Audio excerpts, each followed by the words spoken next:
Hello. പറയ്. ഞാൻ വിളിച്ചിട്ടുണ്ടായിരുന്നു. മനസ്സിലായി. ഞാനേ ഖുർആനായത്തൊക്കെ എടുത്ത് വെച്ചിട്ടുണ്ടേ. അപ്പൊ ചോദിച്ച ആയത്തിൽ 5:32 ഖുർആനില്. ഞാൻ പറഞ്ഞില്ലേ, ഒരു മനുഷ്യനെ കൊന്നാല് ഏതെങ്കിലും നിരപരാധിയായ ഏതെങ്കിലും ഒരു മനുഷ്യനെ കൊന്നിട്ടുണ്ടെങ്കിൽ ഭൂമിയിലെ എല്ലാവരെയും കൊന്നതിന് തുല്യമാവുന്നു. അതുപോലെ തന്നെ ഭൂമിയിൽ ഒരാളെങ്കിലും രക്ഷിച്ചിട്ടുണ്ടെങ്കിൽ അത് എല്ലാവരും രക്ഷിച്ചതിന് തുല്യമാകും. അത് അത്രയും പ്രതിഫലമുള്ള കാര്യം എന്നർത്ഥം.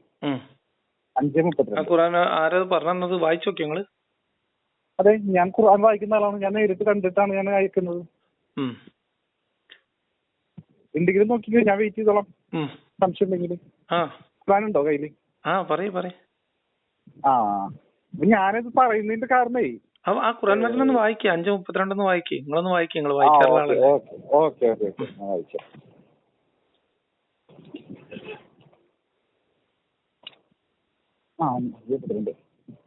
അക്കാരണത്താൽ ഇസ്രായേൽ സന്തതികൾക്ക് നാം ഇപ്രകാരം വിധി നൽകുകയുണ്ടായി. മറ്റൊരാളിനെ കൊന്നതിന് പകരമായോ ഭൂമിയിൽ കുഴപ്പമുണ്ടാക്കിയതിന്റെ പേരിലോ അല്ലാതെ വല്ലവനും ഒരാളെ കൊലപ്പെടുത്തിയാൽ അത് മനുഷ്യരെ മുഴുവൻ കൊലപ്പെടുത്തിയതിന് തുല്യമാകുന്നു. ഒരാളുടെ ജീവൻ വല്ലവനും രക്ഷിച്ചാൽ അത് മനുഷ്യരുടെ ജീവൻ മുഴുവൻ രക്ഷിച്ചതിന് തുല്യമാകുന്നു. രണ്ട് ക്ലോസ് വെച്ചിട്ടാണ് ഇത് പറയുന്നത്. ഈ രണ്ട് കാര്യങ്ങൾക്കല്ലാതെ. ഇനി എന്താണ് ഭൂമിയിൽ കുഴപ്പമുണ്ടാക്കുക എന്ന് പറഞ്ഞാൽ? അത് ഖുർആനിൽ തന്നെ പറയുന്നുണ്ട്. അതില് ഭൂമിയിൽ ഉണ്ടാക്കാവുന്ന ഏറ്റവും വലിയ കുഴപ്പം എന്ന് പറഞ്ഞാൽ ഷിർക്കാണ്. അതെ, ഷിർക്കാണ്. പറഞ്ഞിട്ടില്ലല്ലോ ഖുർആനില്. അല്ല പറയാ, ഷിർക്ക് മാത്രമല്ല, ഷിർക്കിലേക്ക് ആളുകളെ ആകർഷിക്കുകയോ ഇസ്ലാമിനെതിരെ സംസാരിക്കുകയോ കൊല്ലാൻ പറഞ്ഞിട്ടില്ലല്ലോ. ഉണ്ടല്ലോ. എവിടെയാ പറയാമോ? പറഞ്ഞോ. പിന്നെ പറഞ്ഞുതരാം. അതിന്റെ മുമ്പ് നിങ്ങൾ ഈ സാധനം ഒന്ന് പറയും. നമുക്ക് അതൊന്ന് തീരുമാനാക്കണ്ടേ? ഏത്? നമ്മുടെ ഞാനാ പറഞ്ഞ ആ വചനത്തിന് തുല്യമായ ഒരു സാധനം. എല്ലാ മനുഷ്യരും തുല്യ അന്തസ്സുള്ളവരാണ്. ആ വെല്ലുവിളിയായിരുന്നു നമ്മളെ പ്രധാന വിഷയം. അതെ, ആ വെല്ലുവിളി കാണിച്ചു തന്നല്ലോ. അതെവിടെയില്ല, കാണിച്ചു തന്നില്ല. തുല്യത അതാണ് പ്രധാന വിഷയം. അല്ല, ഇതും ചോദിച്ചായിരുന്നു എന്റെ അടുത്ത്. നിങ്ങൾ വെല്ലുവിളി പറയുകയും ഞാൻ അതിനേക്കാളും മികച്ചതുണ്ടെന്ന് പറഞ്ഞിട്ട് പറയുകയും ചെയ്ത ഇതാണല്ലോ. ഓക്കെ 17-ാമത്തെ 70-ാമത്തെ ആയത്തിൽ. എങ്ങനെ? 17-ാമത്തെ സൂറത്തിലെ 70-ാമത്തെ ആയത്ത്. മനസ്സിലായോ? തീർച്ചയായും ആദം സന്തതികളെ, അതായത് മനുഷ്യരെ നാം ആദരിക്കുകയും, അതായത് മുസ്ലിങ്ങളെ ആദരിക്കുന്നതല്ല പറഞ്ഞിരിക്കുന്നത്. തീർച്ചയായും ആദം സന്തതികളെ നാം ആദരിക്കുകയും കടലിലും കരയിലും അവരെ നാം വാഹനത്തിൽ കയറ്റുകയും വിശിഷ്ടമായ വസ്തുക്കളിൽ നിന്ന് അവർക്ക് ഉപജീവനം നൽകുകയും നാം സൃഷ്ടിച്ചിട്ടുള്ളവരിൽ മിക്കവരെക്കാളും അവർക്ക് നാം സവിശേഷമായ ശ്രേഷ്ഠത നൽകുകയും ചെയ്തിരിക്കുന്നു. അതായത് നാം സൃഷ്ടിച്ചിട്ടുള്ളവരിൽ മിക്കവരെക്കാളും ഉദ്ദേശിച്ചിരിക്കുന്നത് പല ദൈവത്തിന്റെ മറ്റുള്ള സൃഷ്ടിയെക്കാളും മനുഷ്യർക്ക് സവിശേഷമായ ശ്രേഷ്ഠത നൽകുകയും ചെയ്തിരിക്കുന്നു. ഇനി ഞാൻ പറഞ്ഞത് ആദം സന്തതികളെ നാം ആദരിച്ചിരിക്കുന്നു എന്ന് പറഞ്ഞിട്ടുണ്ട്. മനസ്സിലായി? അതായത് മുസ്ലിങ്ങളെ ആദരിച്ചിരിക്കുന്നു എന്നല്ല പറഞ്ഞിരിക്കുന്നത്. ആദം സന്തതികൾ, അതായത് ഹിന്ദു, ക്രിസ്ത്യൻ, മുസ്ലിം, അങ്ങനെ ഏതൊക്കെ മതങ്ങളുണ്ടോ അതൊക്കെ ആദരിച്ചിരിക്കുന്നു എന്ന് പറഞ്ഞിട്ടുണ്ട് ദൈവം. ഇതല്ലല്ലോ നമ്മൾ പറഞ്ഞപ്പോ. ഇനി ഞാൻ പറഞ്ഞ പോയിന്റ് എന്താ ഓർമ്മയുണ്ട്? ഞാനൊരു കാര്യം പറയട്ടെ. ഞാൻ പറഞ്ഞ പോയിന്റ് ഒന്ന് പറയൂ.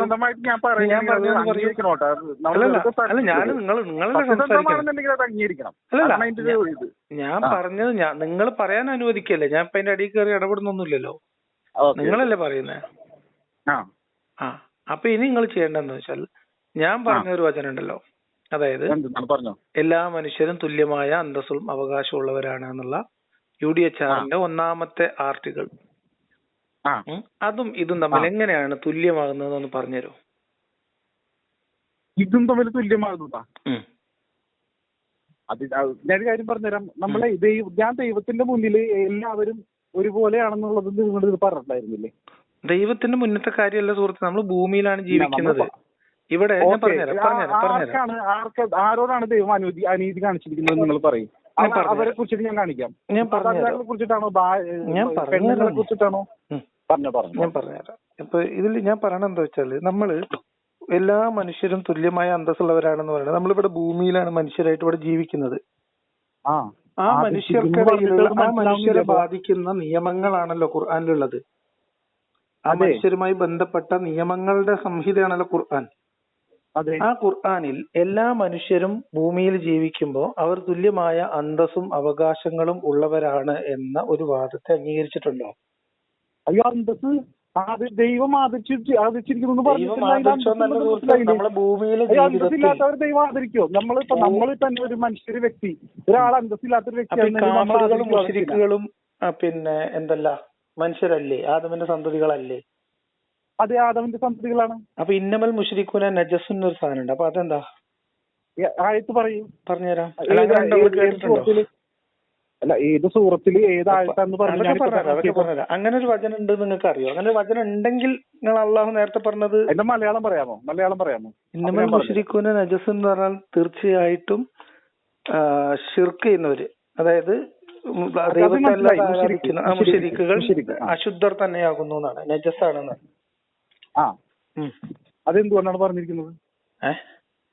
എന്തുകൊണ്ടാണെന്ന് ഞാൻ പറഞ്ഞുതരാം. ഞാനൊരു കാര്യം പറയട്ടെ. പറഞ്ഞിട്ടുണ്ട്. എവിടെയാണെന്ന് അറിയാമോ? മദീന പള്ളിയിലുണ്ടല്ലോ, മദീന പള്ളിയിൽ അവരെ പ്രവേശിപ്പിക്കരുതെന്ന് പറഞ്ഞിട്ടുണ്ട്. അതായത് മദീനയിലേക്ക്. മനസ്സിലായ? അത് എന്തുകൊണ്ടാണെന്ന് വെച്ചിട്ടുണ്ടെങ്കിൽ, അതായത് മദീന പട്ടണം, മക്ക, അതായത് മക്ക മദീന അത് ശ്രേഷ്ഠമായിട്ടുള്ള സ്ഥലങ്ങളാണ്. ശ്രേഷ്ഠമായ സ്ഥലത്ത് പ്രവേശിക്കാൻ ശിർക്ക് ചെയ്യുന്നവർക്ക് അവകാശമില്ല. അല്ല, അങ്ങനെയല്ല. നജസ് എന്ന് പറഞ്ഞാൽ എന്തെന്നാ? എന്താണ് അവകാശം എന്ന് പറഞ്ഞാൽ? എല്ലാ മനുഷ്യർക്കും തുല്യമായ അന്തസ്സും അവകാശവും എന്ന് പറയുന്ന ഖുർആൻ വചനത്തിന് മറുപടിയായിട്ട് നിങ്ങൾ പറഞ്ഞ വചനം പിന്നെ എല്ലാവരെയും നാം ഒരാണിൽ നിന്നും പെണ്ണിൽ നിന്നും സൃഷ്ടിക്കുന്നു. എന്താ പറഞ്ഞ? ആദമിന്റെ സന്തതികളെ നാം ബഹുമാനിച്ചിരിക്കുന്നു. ആ അള്ളാഹ് പറയാണ് ആദമിന്റെ സന്തതികളിൽ ശിർക്ക് ചെയ്യുന്നവർ അശുദ്ധരാകുന്നു. ഇനി വേറൊരു വചനം കൂടി ഉണ്ട്, കാഫിറുകളെ കുറിച്ച് വേറെ വചനമുണ്ട്. കാഫിറുകളെ കുറിച്ച് പറയുന്നത് പറയട്ടെ, നമുക്ക് പരിശോധിക്കണ്ടേ? അല്ല, നിങ്ങൾ പറഞ്ഞ മറുപടി പറഞ്ഞിട്ടാണ് പൊക്കോ. അല്ല, നിങ്ങൾ രണ്ട് ഖുർആൻ വചനം പറഞ്ഞില്ലേ ഇപ്പൊ ഇവിടെ? അത് നമുക്കൊന്ന് നോക്കണ്ടേ? നോക്കാലോ. അപ്പൊ അതാ ഇനി കാഫിറുകളെ കുറിച്ച് പറഞ്ഞല്ലോ.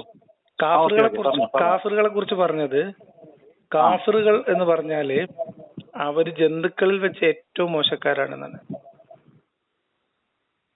ഏതാണ് ആയത്ത് പറഞ്ഞോ? അങ്ങനെ ഉണ്ടോ? നിങ്ങൾക്ക് അറിയോ? അല്ല, ഈ ആയത്ത് പറഞ്ഞാലല്ലേ നമുക്ക് നോക്കാൻ പറ്റുള്ളൂ. അങ്ങനെ ഉണ്ടെങ്കിൽ അത് അള്ളാഹു ബഹുമാനിച്ചു എന്നുള്ള വചനത്തിന് വിപരീതല്ലേ? അല്ല, ഉണ്ടെങ്കിൽ എന്ന് പറഞ്ഞാലേ നമുക്ക് ആ ആയത്ത് പറഞ്ഞിട്ടുണ്ടെങ്കിൽ ഞാൻ അതിന്റെ അർത്ഥം നോക്കി കഴിഞ്ഞിട്ടുണ്ടെങ്കിലാണ് അതിന്റെ ഓരോ അർത്ഥം നമുക്ക് അറിയാൻ പറ്റുള്ളൂ. നമ്മള് ഖുർആൻ എന്നൊക്കെ പറഞ്ഞിട്ടുണ്ടെങ്കിലേ നമ്മള് ഒരു സാധാരണ വായിക്കുന്ന ഒരു അർത്ഥമല്ല. അതിന് തഫ്സീർ എന്ന് പറഞ്ഞ സംഭവമുണ്ട്. ആ തഫ്സീർ നോക്കിക്കഴിഞ്ഞാൽ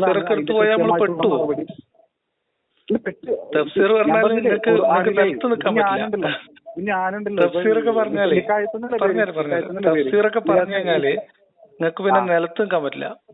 ഇല്ല, പറഞ്ഞോ. ഞാൻ തഫ്സീറൊക്കെ വായിക്കുന്ന ആളാണ്. പറഞ്ഞോ, ധൈര്യപൂർവ്വം പറഞ്ഞോ. നിലത്ത് ഞാൻ അങ്ങനെ ഒരു വചനം ഉണ്ടോ? അതായത് നമ്മുടെ എന്താ പറയാ ഈ പറഞ്ഞ രീതിയില്, അതായത് കാഫിറുകൾ എന്ന് പറഞ്ഞാൽ ഞാൻ ഓർക്കുന്നില്ല അങ്ങനെ ഒരു വചനം കണ്ടതായിട്ട്. അതുകൊണ്ടാണ് ഞാൻ അങ്ങനെ ഒരു വചനമുണ്ട്. നമുക്ക് അതിലേക്കൊക്കെ പോണതിന്റെ മുമ്പ് നമ്മൾ ഇതൊന്ന് തീരുമാനമാക്കേ. അല്ല, ഉണ്ടെന്ന് അങ്ങനെ പറഞ്ഞിട്ട് കാര്യമില്ല. നമ്മൾ ആയത്തിൽ തെളിവനുസരിച്ചിട്ടല്ലേ നമ്മൾ സംസാരിക്കുന്നത്. അതെ, തെളിവനുസരിച്ച് പറഞ്ഞു പോയിട്ട് കാര്യമുണ്ട്. ആയത്തെ നമ്പർ എടുത്തരാം. ഞാൻ ഒന്ന് വീട്ടിലോട്ട് കയറിക്കോട്ടെ, എടുത്തരാം. നോട്ട് ചെയ്ത് വെച്ചിട്ടുണ്ട്. ഇതൊന്നും കാണാതെ പഠിച്ചു വെച്ച പരിപാടിയൊന്നുമല്ല. അതിന് കുഴപ്പമൊന്നുമില്ല, എത്ര സമയം വേണമെങ്കിൽ എടുക്കാം. അല്ല, അത് കുഴപ്പമില്ല. അപ്പൊ ഞാൻ പറയുന്നത്, ഈ മനുഷ്യരെല്ലാവരും തുല്യമായ അന്തസ്സുള്ളവരാണ് എന്ന് ഖുർആൻ അംഗീകരിക്കുന്നില്ല എന്ന് മാത്രമല്ല, കൃത്യമായിട്ട് മനുഷ്യരെ കാഫിറുകൾ ജന്തുക്കളിൽ വെച്ച് ഏറ്റവും മോശക്കാരാണെന്ന് പറഞ്ഞതോ? അത് ആയത്ത് കാണിച്ചിട്ടില്ലല്ലോ. ആയത്ത് കാണിച്ചാൽ സംസാരിക്കും.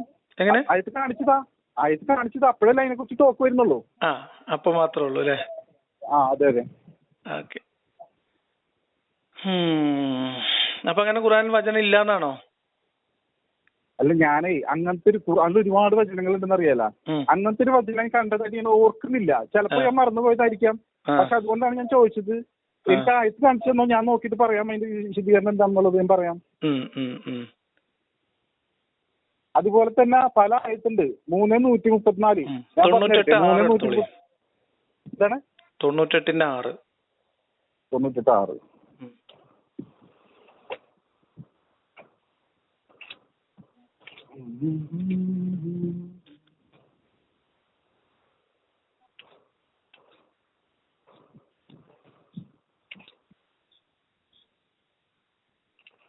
തൊണ്ണൂറ്റി 6.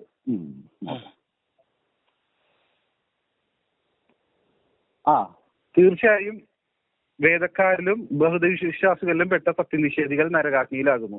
അവരതിൽ നിത്യവാസികളായിരുന്നു. അക്കൂട്ടർ തന്നെയാകുന്നു സൃഷ്ടികളിൽ മോശപ്പെട്ടവർ. ജന്തുക്കളല്ല, മോശപ്പെട്ടവരാണ്. സൃഷ്ടികളിൽ മോശപ്പെട്ടവർ. അതെ അതെ അതെ. ഈ ബഹുമാനിച്ച ആൾക്കാരെങ്ങനെ പിന്നെ നിന്ദിക്കുക? അപ്പൊ അള്ളാഹു ബഹുമാനിച്ചത് ആരെയാണ് നമ്മളിവിടെ മനസ്സിലാക്കേണ്ടത്?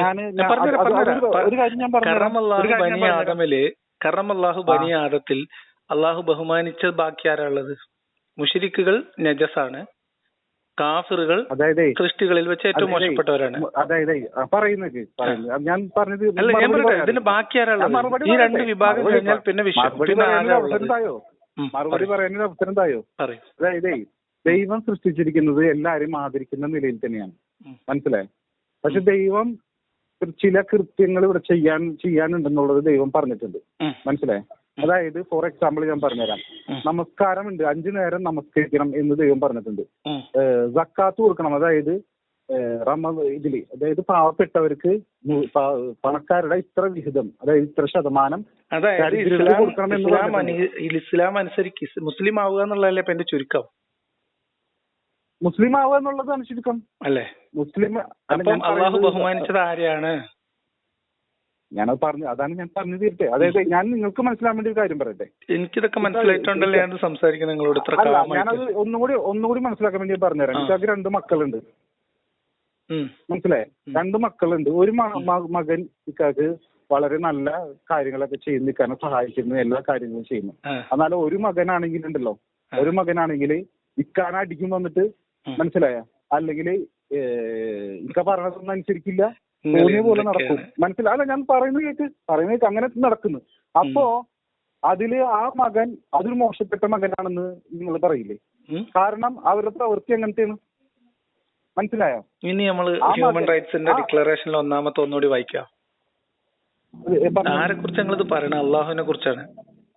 അതെ. അള്ളാഹു എന്ന് പറഞ്ഞാൽ ഈ പ്രപഞ്ചം സൃഷ്ടിച്ച് പരിപാലിക്കുന്ന ഒരു മനുഷ്യനെന്ന് നിങ്ങൾ വിശ്വസിക്കുന്ന ഒരാളെ കുറിച്ച് നിങ്ങൾ പറയാണ്. അതെ അതെ. അള്ളാഹുവിനെ ഇന്ന ആളുകൾ അനുസരിക്കേണ്ട, ഇന്ന ആളുകൾ അനുസരിക്കണം എന്ന ആരുടെ തീരുമാനമാണ്? അത് അള്ളാഹുവിന്റെ തീരുമാനമാണ് അല്ലേ? അതെ. അപ്പൊ പിന്നെ അനുസരിക്കാത്ത മനുഷ്യനെ പിന്നെ ജന്തു എന്ന് വിളിക്കുന്നതിൽ എന്താ അർത്ഥം? അതും കൂടി ഞാൻ മനസ്സിലാക്കി തരാം. അതും കൂടി ഞാൻ കറക്റ്റ് ചെയ്യുമ്പോഴാണ് നിങ്ങൾക്ക് കറക്റ്റ് ആയിട്ട് മനസ്സിലാവുന്നത്. അതായത് ഇപ്പോ നിങ്ങള് സ്ഥലം എവിടെയാന്ന് പറഞ്ഞത്? നിങ്ങളിത് പറയൂ സുഹൃത്തെ. എല്ലാ മനുഷ്യരും ഇനി ഞങ്ങൾക്ക് മറ്റേ സാധനം ഒന്നുകൂടി വായിച്ചുതരാം. ഒരു മിനിറ്റ്. ഇനി ഹ്യൂമൻ റൈറ്റ്സ് ഡിക്ലറേഷന്റെ 1-ാമത്തെ ആർട്ടിക്കിൾ ഞാൻ ഒന്നുകൂടി വായിച്ചുതരാം. അല്ല, നിങ്ങളാണ് ഇത്ര നേരം സംസാരിച്ചത്, ഞാൻ കേട്ടോണ്ടിരിക്കും. കേൾക്കുന്നവർ എനിക്കെന്താ മറുപടി ഇല്ലേന്ന് തോന്നും. കാരണം ഇതിൽ എനിക്ക് മറുപടി പറയേണ്ട കാര്യമൊന്നുമില്ല. എല്ലാ മനുഷ്യരും തുല്യമായ അന്തസ്സും അവകാശങ്ങളുള്ളവരായിട്ടാണ് ജനിക്കുന്നത്. അതെ. അവർ എല്ലാവരും തുല്യമായ രീതിയിൽ തന്നെ പരിഗണിക്കപ്പെടേണ്ടവരും സഹോദര്യത്തോടെ ജീവിക്കേണ്ടവരും. അതെ. എന്ന് പറഞ്ഞാൽ എല്ലാ മനുഷ്യരും.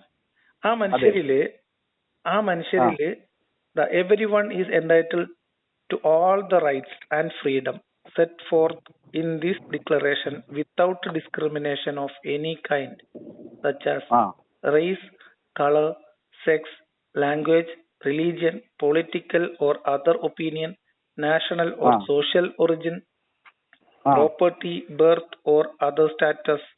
Furthermore, no distinction shall be made on the basis of the political, jurisdictional or international status of the country or territory to which a person belongs, whether it be independent trust, non-self-government, under any other limitation of sovereignty. അതായത് ലോകത്ത് എവിടെ ജീവിക്കുന്ന ഏതൊരു മനുഷ്യനും colour, ജാതി, മതം, വിശ്വാസം, ഭാഷ, ദേശം, രാഷ്ട്രം, പൗരത്വം തുടങ്ങിയ യാതൊരു ഡിസ്ക്രിമിനേഷനും ഇല്ലാതെ ഇല്ല. അതല്ലേ പറഞ്ഞത്. നിങ്ങൾ കാണിക്കാൻ പോയിട്ട് ഇപ്പൊ കൊടുത്തോടുന്ന സാധനം ഇതാണ്. ആദമിന്റെ സന്തതികളെ ബഹുമാനിച്ചു എന്നാണ്. ബഹുമാനിച്ചതിൽ നിന്ന് ഖുർആനിലുള്ള ആയത്താണ് മനസ്സിലായോ? മനുഷ്യര്, അതായത് മനുഷ്യരെ സൃഷ്ടിച്ചിരിക്കുന്നതുണ്ടല്ലോ, മനുഷ്യരെ സൃഷ്ടിച്ചിരിക്കുന്നത് ദൈവമാണ്. ദൈവം ഓരോ ഇതിലും, അതായത് ഓരോ വിഭാഗത്തെയും കറുത്തതും വെളുത്തതും ഗോത്രങ്ങളും അങ്ങനെയുള്ളതാക്കി. മനസ്സിലാവണില്ല, കേൾക്കുന്നില്ല നിങ്ങൾ പറയണത്. ഹലോ, നിങ്ങൾ പറയണത് എനിക്ക് കേൾക്കുന്നില്ല. നിങ്ങൾ എന്തെങ്കിലും പറയുന്നുണ്ടോ എനിക്ക് അറിയില്ല, എനിക്ക് കേൾക്കുന്നില്ല. ഹലോ ഹലോ, എന്തു പറ്റി? അറിയില്ല, ഞാൻ വിളിച്ചിട്ട് കിട്ടുന്നുണ്ടായിരുന്നില്ല, നിങ്ങള് ആൻസർ ചെയ്യുന്നില്ല എന്നാണ് കാണിക്കുന്നത്.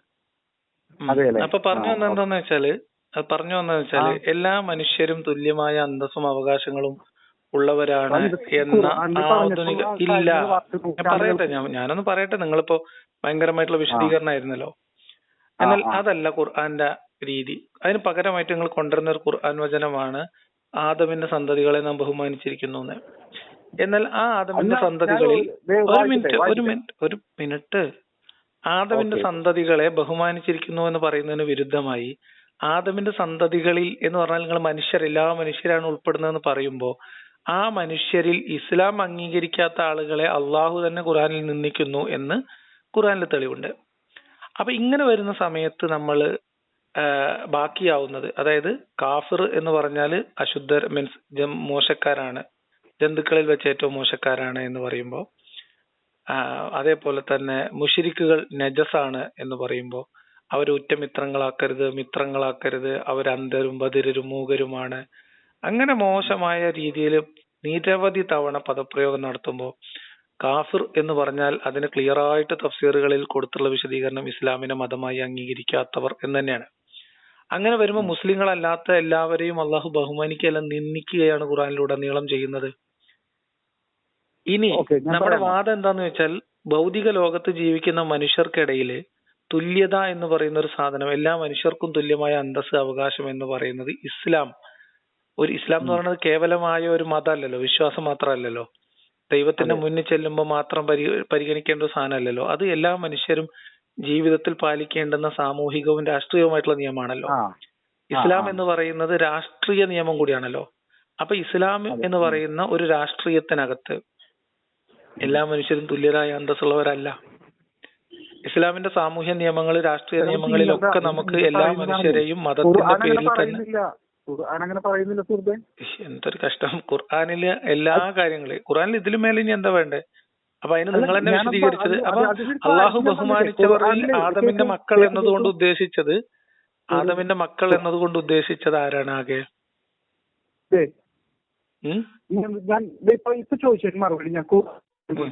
മറുപടി പറഞ്ഞുതരാം.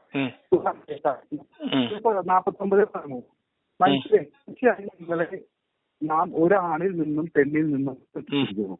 നിങ്ങൾ അന്യന്യം അറിയേണ്ടതിന് നിങ്ങളെ വിവിധ സമുദായങ്ങളും ഗോത്രങ്ങളും ആക്കുകയും ചെയ്തിരിക്കുന്നു. തീർച്ചയായും അള്ളാഹുവിന്റെ അടുത്ത് നിങ്ങളിൽ ഏറ്റവും ആദരണീയൻ, കേക്കട്ടോ, തീർച്ചയായും അള്ളാഹുവിന്റെ അടുത്ത് അല്ലല്ല ഭൂമിയിലായാലും അയ്യോ ഭൂമിയിലായി അള്ളാഹുല്ലെന്ന് ആര് പറഞ്ഞു? ഞങ്ങളൊക്കെ അള്ളാഹനല്ല ആരാധിക്കുന്നത്. അള്ളാഹു ഭൂമിയിലാണല്ലേ മനുഷ്യനെ ബാധിക്കുന്നത്. അള്ളാഹു എന്ന് പറയുന്നത് ഒരു വിശ്വാസം. ഒരു വാക്കുകൂടി പറഞ്ഞോട്ടെ. തീർച്ചയായും അള്ളാഹുവിന്റെ അടുത്ത് നിങ്ങളിൽ ഏറ്റവും ആദരണീയൻ, നിങ്ങളിൽ ഏറ്റവും ധർമ്മനിഷ്ഠ പാലിക്കുന്നവനാണ്. ആയിക്കോട്ടെ, അത് ഖുർആൻ പറയുന്നതാണ്. മുസ്ലിം ആണെന്നല്ല പറഞ്ഞത്, ഹിന്ദു ആണെന്നല്ല പറഞ്ഞത്. അതുകൊണ്ട് ധർമ്മനിഷ്ഠ, കൂടുതൽ ദൈവത്തെ. എന്താണ് ധർമ്മം അധർമ്മം? ഏറ്റവും വലിയ ധർമ്മം തൗഹീദല്ലേ? ഏറ്റവും വലിയ ധർമ്മം തൗഹീദാണ്. ഏറ്റവും വലിയ അധർമ്മം ശിർക്കല്ലേ? ശിർക്കാണ്. അപ്പൊ എന്താണ് ധർമ്മനിഷ്ഠ പാലിക്കുന്നതെന്ന് പറഞ്ഞാൽ തൗഹീദിലെ ഏറ്റവും കൂടുതൽ ഉറച്ചു നിൽക്കുന്ന മുസ്ലിം അല്ലേ? അപ്പൊ ഇതിന്റെ അർത്ഥം മുസ്ലിം തന്നെ സുഹൃത്തെ. ഞാൻ ഒന്ന് പറയുന്നത് കേൾക്കു സുഹൃത്തെ. നമ്മൾ സൃഷ്ടിച്ച ദൈവത്തിനാ നമ്മളെ സൃഷ്ടിച്ച, അതായത് നിങ്ങൾ വിശ്വസിക്കുന്നതാണ് സുഹൃത്തെ. നിങ്ങൾക്ക് അങ്ങനെ വിശ്വാസമുണ്ട്, നിങ്ങൾക്ക് വിശ്വാസമുണ്ട് എന്നതുകൊണ്ട് ഖുർആൻ പറയുന്നത്, വിശ്വസിക്കുന്നവരോടല്ലേ ഖുർആൻ പറയുന്നത്. നിങ്ങൾക്ക് വിശ്വാസമില്ലെങ്കിൽ നിങ്ങൾക്ക് തള്ളിക്കളയാലോ. തള്ളിക്കളഞ്ഞു. അങ്ങനെ തള്ളിക്കളയുമ്പോ പക്ഷെ നിങ്ങൾ നോക്കൂ നിങ്ങളുടെ വാദഗതി എന്താ? വിശ്വാസത്തിന്റെയും അവിശ്വാസത്തിന്റെയും നിബന്ധനകളില്ലാതെ എല്ലാ മനുഷ്യരും തുല്യരായ അന്തസ്സുള്ളവരായിട്ട് ഭൂമിയിൽ പരിഗണിക്കപ്പെടേണ്ടവരാണ് എന്ന സിദ്ധാന്തത്തിന് വിരുദ്ധമായ കാര്യങ്ങളാണ് ഖുർആനിലുള്ളത്. ഇതല്ലേ പറഞ്ഞത്? വിശ്വാസം എന്ന് പറയുന്നത് വളരെ വ്യക്തിപരമായിട്ടുള്ളതും ഒരാളുടെ മാത്രം ചോയ്സുമാണ്. ആ ചോയ്സിന്റെ അടിസ്ഥാനത്തിൽ, വിശ്വാസത്തിന്റെ അടിസ്ഥാനത്തിൽ മനുഷ്യരെ പ്രത്യേകം കാറ്റഗറായി തിരിക്കുകയും പ്രത്യേകം പേരെടുത്ത് അധിക്ഷേപിക്കുകയും ചെയ്യുന്ന ദൈവത്തിന്റെ ഗ്രന്ഥമാണ് ഖുർആൻ. ആ ഖുർആനിന് പകരമായിട്ട് നിങ്ങളുടെ കയ്യിൽ എന്താണുള്ളതെന്ന് ചോദിക്കുമ്പോഴാണ് ആൾക്കാരെ വേർതിരിച്ചിട്ടുണ്ട്. എല്ലാ മനുഷ്യരും തുല്യ അന്തസ്സുള്ളവരല്ല. ഒരു മിനിറ്റ്, എല്ലാവർക്കും ഇവിടെ ഗവൺമെന്റ് സർക്കാർ ജോലിയൊക്കെ കൊടുക്കുന്നുണ്ടോ? എല്ലാവരും തുല്യരാണെന്ന് പറഞ്ഞിട്ട് കൊടുക്കുന്നുണ്ടോ? മനസ്സിലായി, അതിലൊരു മെറിറ്റ് ഉണ്ട്. മനസ്സിലായി, അതിനൊരു മെറിറ്റ് ഉണ്ട്. അവർ കഴിവ്, അവർ പഠിച്ച് മനസ്സിലാക്കി കാര്യങ്ങൾ അല്ലെങ്കിൽ എഡ്യൂക്കേഷൻ ഒക്കെ സമ്പാദിച്ച ശേഷമാണ് ആ ജോലി നേടുന്നത്. അതേപോലെ തന്നെ ഭൂമിയിൽ എല്ലാവരും മനുഷ്യർ ഒരു മിനിറ്റ് മനുഷ്യർക്ക് വിശ്വാസം അതനുസരിച്ചിട്ട് അല്ല, അങ്ങനെയല്ല. ഖുർആൻ പറയുന്നതും അത് തന്നെയല്ലേ. ഖുർആൻ പറയുന്നത് മെറിറ്റ് ഉള്ളവർക്കാണ്, ദൈവത്തിൽ വിശ്വസിക്കുകയും ദൈവത്തിൽ അംഗീകരിക്കുകയും ചെയ്യുന്നവർക്ക്, ദൈവത്തിന് അനുസരിക്കുകയും ചെയ്യുന്നവർക്ക് എന്ന് പറഞ്ഞ മുസ്ലിങ്ങൾക്ക് ആയിക്കോട്ടെ. മുസ്ലിങ്ങൾക്ക് മുസ്ലിങ്ങളല്ലാത്തവർക്ക് വിശ്വസിക്കാനോ പഠിക്കാനുള്ള സമയം ദൈവം തന്നിട്ടുണ്ട്. അത് അനുസരിച്ച് പ്രവർത്തിക്കാനുള്ള സമയം ദൈവം തന്നിട്ടുണ്ട്. നിങ്ങൾക്ക് ഒരു മരണം, എല്ലാ മനുഷ്യരുടെ ഭൗതിക ജീവിതവുമായി ബന്ധപ്പെടുത്തിയിട്ടാണ് നമ്മൾ ഇതിനെ മനസ്സിലാക്കുന്നത്. ആലോചിക്കാതെ പഠിക്കാതെ എൻജോയ് ചെയ്യാൻ പറ്റുന്നുണ്ടോ? പറയട്ടെ, നിങ്ങളിങ്ങനെ ആവേശം കൊള്ളല്ലേ. ഞാൻ എത്ര കാമായിട്ട് ഞാൻ നിങ്ങളോട് സംസാരിക്കുന്നത്. അയാള് വ്യക്തമായിട്ട് പരീക്ഷ എഴുതി, ഒരാള് പരീക്ഷാ ഹാളിൽ കഷ്ടം. ഇതൊക്കെ ഏത് LKG വാദമാണ് സുഹൃത്തെ? ഞാൻ ഒരു കാര്യം പറയട്ടെ, നിങ്ങൾ വന്നത് ഇതിനേക്കാളും മികച്ചതൊന്ന് കൊണ്ടുവരുമെന്ന് പറഞ്ഞത് അള്ളാഹുവിന്റെ വെല്ലുവിളിയായിട്ട് പൊക്കി പിടിച്ചാണ് വന്നത്. നമ്മൾ ഇത് എന്തുകൊണ്ട് ഖുർആൻ വിമർശിക്കുന്നു എന്ന് പറയുമ്പോൾ അത് ഖുർആനെ വിമർശിക്കേണ്ടുന്ന സാഹചര്യം വിമർശിക്കുന്നത് അതുകൊണ്ടാണ്. കാരണം പഠിച്ചിട്ടല്ല വിമർശിക്കുന്നത്, അതുകൊണ്ടാണ് അത് വിമർശിക്കുന്നത്. ഇപ്പൊ നമ്മൾ സംസാരിച്ചതിന്റെ ആകത്തുക എന്താണ്? അള്ളാഹുവിന്റെ അടുത്ത് ഏറ്റവും ഉത്തമൻ എന്ന് പറഞ്ഞാൽ നല്ല മുസ്ലിമാണ്, അല്ലെ? നല്ല മുസ്ലിമാണ്. ഇവൻ മുസ്ലിം പോലും അല്ല, നല്ല മുസ്ലിം. അതായത് അതെ, മുസ്ലിം പോലും അല്ല, മുസ്ലിങ്ങളിൽ തന്നെ നല്ല മുസ്ലിം. ഓക്കെ, ഒരു മിനിറ്റ്. ആരൊക്കെ മുസ്ലിം ആകണം, ആരൊക്കെ അമുസ്ലിം ആകണം, ആരൊക്കെ മുശ്രിക്കാവണം, ആരൊക്കെ കാഫിർ ആകണം, ആരൊക്കെ മുർത്തദ് ആകണം എന്നത് ആരുടെ തീരുമാനമാണ്? എന്താണ് മുസ്ലിമിന്റെ? അല്ല, ആരുടെ തീരുമാനമാണ് ഇതൊക്കെ? അതൊക്കെ ദൈവത്തിന്റെ തീരുമാനമാണ്, അള്ളാഹുവിന്റെ തീരുമാനമാണ്. അതെ അല്ലേ? അതെ. ആ അള്ളാഹുവിന്റെ തീരുമാനപ്രകാരം ആയിപ്പോയ മനുഷ്യരെ അള്ളാഹു അവന്റെ ഖുർആനിൽ തന്നെ ആക്ഷേപിക്കും. നിങ്ങളെ അത് മനസ്സിലാക്കിയതിൽ തെറ്റുണ്ട്. എന്താ തെറ്റ്? ദൈവത്തിന്റെ തീരുമാനം എന്ന് പറയുന്നത് അതിന്റെ അർത്ഥം ദൈവം എല്ലാം തീരുമാനിച്ചിട്ട് നമ്മളെ കൊണ്ട് ചെയ്യിക്കുന്നു എന്നുള്ളത് തന്നെയാണ്. നമ്മൾ അങ്ങനെയല്ല ഇസ്ലാം പറയുന്നില്ല. അങ്ങനെയല്ല പറയുന്നത്. ഇസ്ലാം പറയുന്നത് നമ്മൾ ഇതിപ്പോ ഞാനുണ്ടല്ലോ അത് ദൈവത്തിന്റെ തീരുമാനമാണ്. ദൈവത്തിന്റെ ഇപ്പൊ ഞാൻ പള്ളിക്ക് നിസ്കരിച്ചു, അത് ദൈവത്തിന്റെ തീരുമാനമാണ്. ഇപ്പൊ ബിയാക്കത്ത് നിസ്കരിച്ചോ ഇല്ലെന്നുള്ളത് എനിക്കറിയാം, നിസ്കരിച്ചിട്ടുണ്ടാവില്ല ചിലപ്പോ. അപ്പോ നമസ്കരിക്കാത്തത് അതും ദൈവത്തിന്റെ തീരുമാനമാണ്. അങ്ങനെയാണ്. അതേസമയം ലിയാക്കത്തിന് ദൈവം ബുദ്ധി തന്നിട്ടുണ്ട്, പഠിക്കാനുള്ള സമയം തന്നിട്ടുണ്ട്, ഒരു ആയുസ് മുഴുവൻ തന്നിട്ടുണ്ട്. ഖുർആൻ പഠിക്കാനോ മനസ്സിലാക്കാനോ നിങ്ങൾക്ക് ആരാണ് തീരുമാനിക്കുന്നത്? തീരുമാനിക്കുന്നത് എന്റെ പൊന്നു സുഹൃത്തെ, നിങ്ങൾക്ക് ഇപ്പോൾ കളക്ടർ ഉദ്യോഗം എങ്ങനെയാണ്? അയാള് പഠിച്ച് നിങ്ങൾ വെറുതെ ആവേശം കൊള്ളല്ലേ? നമ്മൾ ഇത്ര ഭയങ്കര സോഫ്റ്റ് ആയിട്ട് സംസാരിക്കുമ്പോ എനിക്കത് പറ്റാത്തതുകൊണ്ടല്ല. അതിന്റെ ആവശ്യമില്ല. എന്റെ സംസാര രീതി എങ്ങനെ? അത് കുഴപ്പമില്ല. ഞാൻ പറയുന്നത് നോക്കൂ, നമ്മൾ ഈ ഗ്രന്ഥത്തെ വിലയിരുത്തുന്നത് നോക്കൂ. ഈ ഗ്രന്ഥത്തെ ചെറിയ പ്രായം തൊട്ട് ഇതിന്റെ ദൈവികതയിൽ ഊന്നി പഠിക്കാത്ത മനുഷ്യർ ഈ ഗ്രന്ഥത്തെ വിലയിരുത്തുന്നത് മനുഷ്യരുടെ ഭൗതിക ജീവിതവുമായി ബന്ധപ്പെടുത്തിയിട്ട് തന്നെയാണ്. ഇപ്പം ഭൂമിയിൽ മനുഷ്യർ ജീവിക്കുമ്പോൾ ആ മനുഷ്യർക്ക് ഭൗതിക ജീവിതത്തിൽ വഴികാട്ടിയാവാനാണല്ലോ ഖുർആൻ ഇറക്കിയത്. അതെ. അപ്പം ഭൂമിയിലെ മനുഷ്യന്റെ ജീവിതവുമായി ബന്ധപ്പെടുത്തിയ നിയമങ്ങളിൽ, സാമൂഹ്യ രാഷ്ട്രീയ നിയമങ്ങളിൽ ഈ മതം, ഈ ഗ്രന്ഥം, ദൈവത്തിന്റെ വചനങ്ങൾ എന്താണുള്ളത്? അതിന്റെ അടിസ്ഥാനത്തിൽ നോക്കുമ്പോൾ എല്ലാ മനുഷ്യരും എല്ലാ മനുഷ്യരെയും തുല്യരായി പരിഗണിക്കുക, എല്ലാ മനുഷ്യരും തുല്യമായ അന്തസ്സും അവകാശങ്ങളുള്ളവരാണ് എന്ന ഒരു ആഗോള മാനവികത, ആ മാനവികതയെ സംബന്ധിക്കുന്ന ഒരു അധ്യാപനം അതിനകത്തില്ല എന്ന് മാത്രമല്ല, അള്ളാഹു എന്ന് പറയുന്ന ഖുർആനിലെ ദൈവം മനുഷ്യരെ ഏറ്റവും അടിസ്ഥാനപരമായി വിശ്വാസിയെന്നും അവിശ്വാസിയെന്നും പറയട്ടെ, നിങ്ങൾ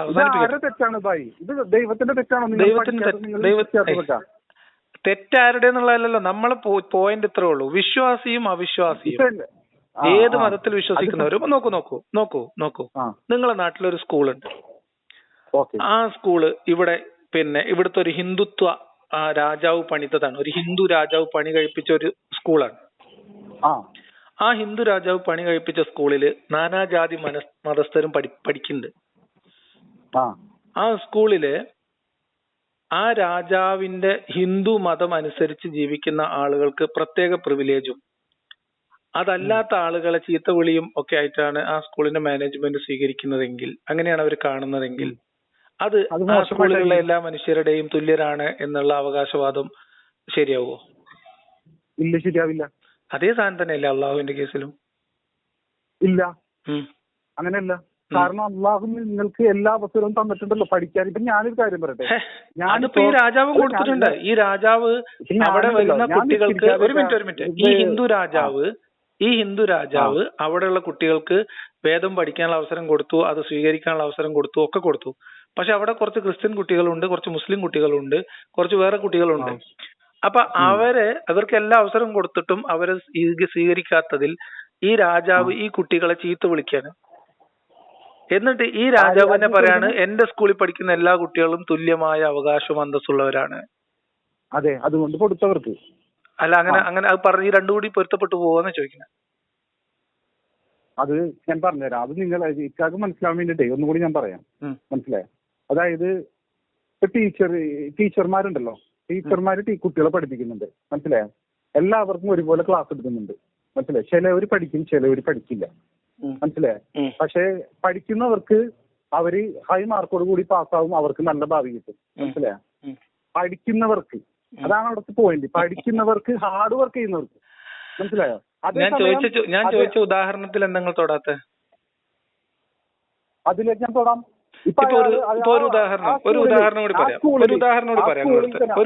ഉദാഹരണത്തിലേക്ക് ഞാൻ പോകുന്നത് ഈ രാജാവിന്റെ സ്കൂളിലേക്ക് രാജാവിന്റെ സ്കൂളിലുണ്ടല്ലോ, പുള്ളി പഠിക്കാനുള്ള എല്ലാ സെറ്റപ്പും അവിടുത്തെ പിള്ളേർക്ക് കൊടുത്തു.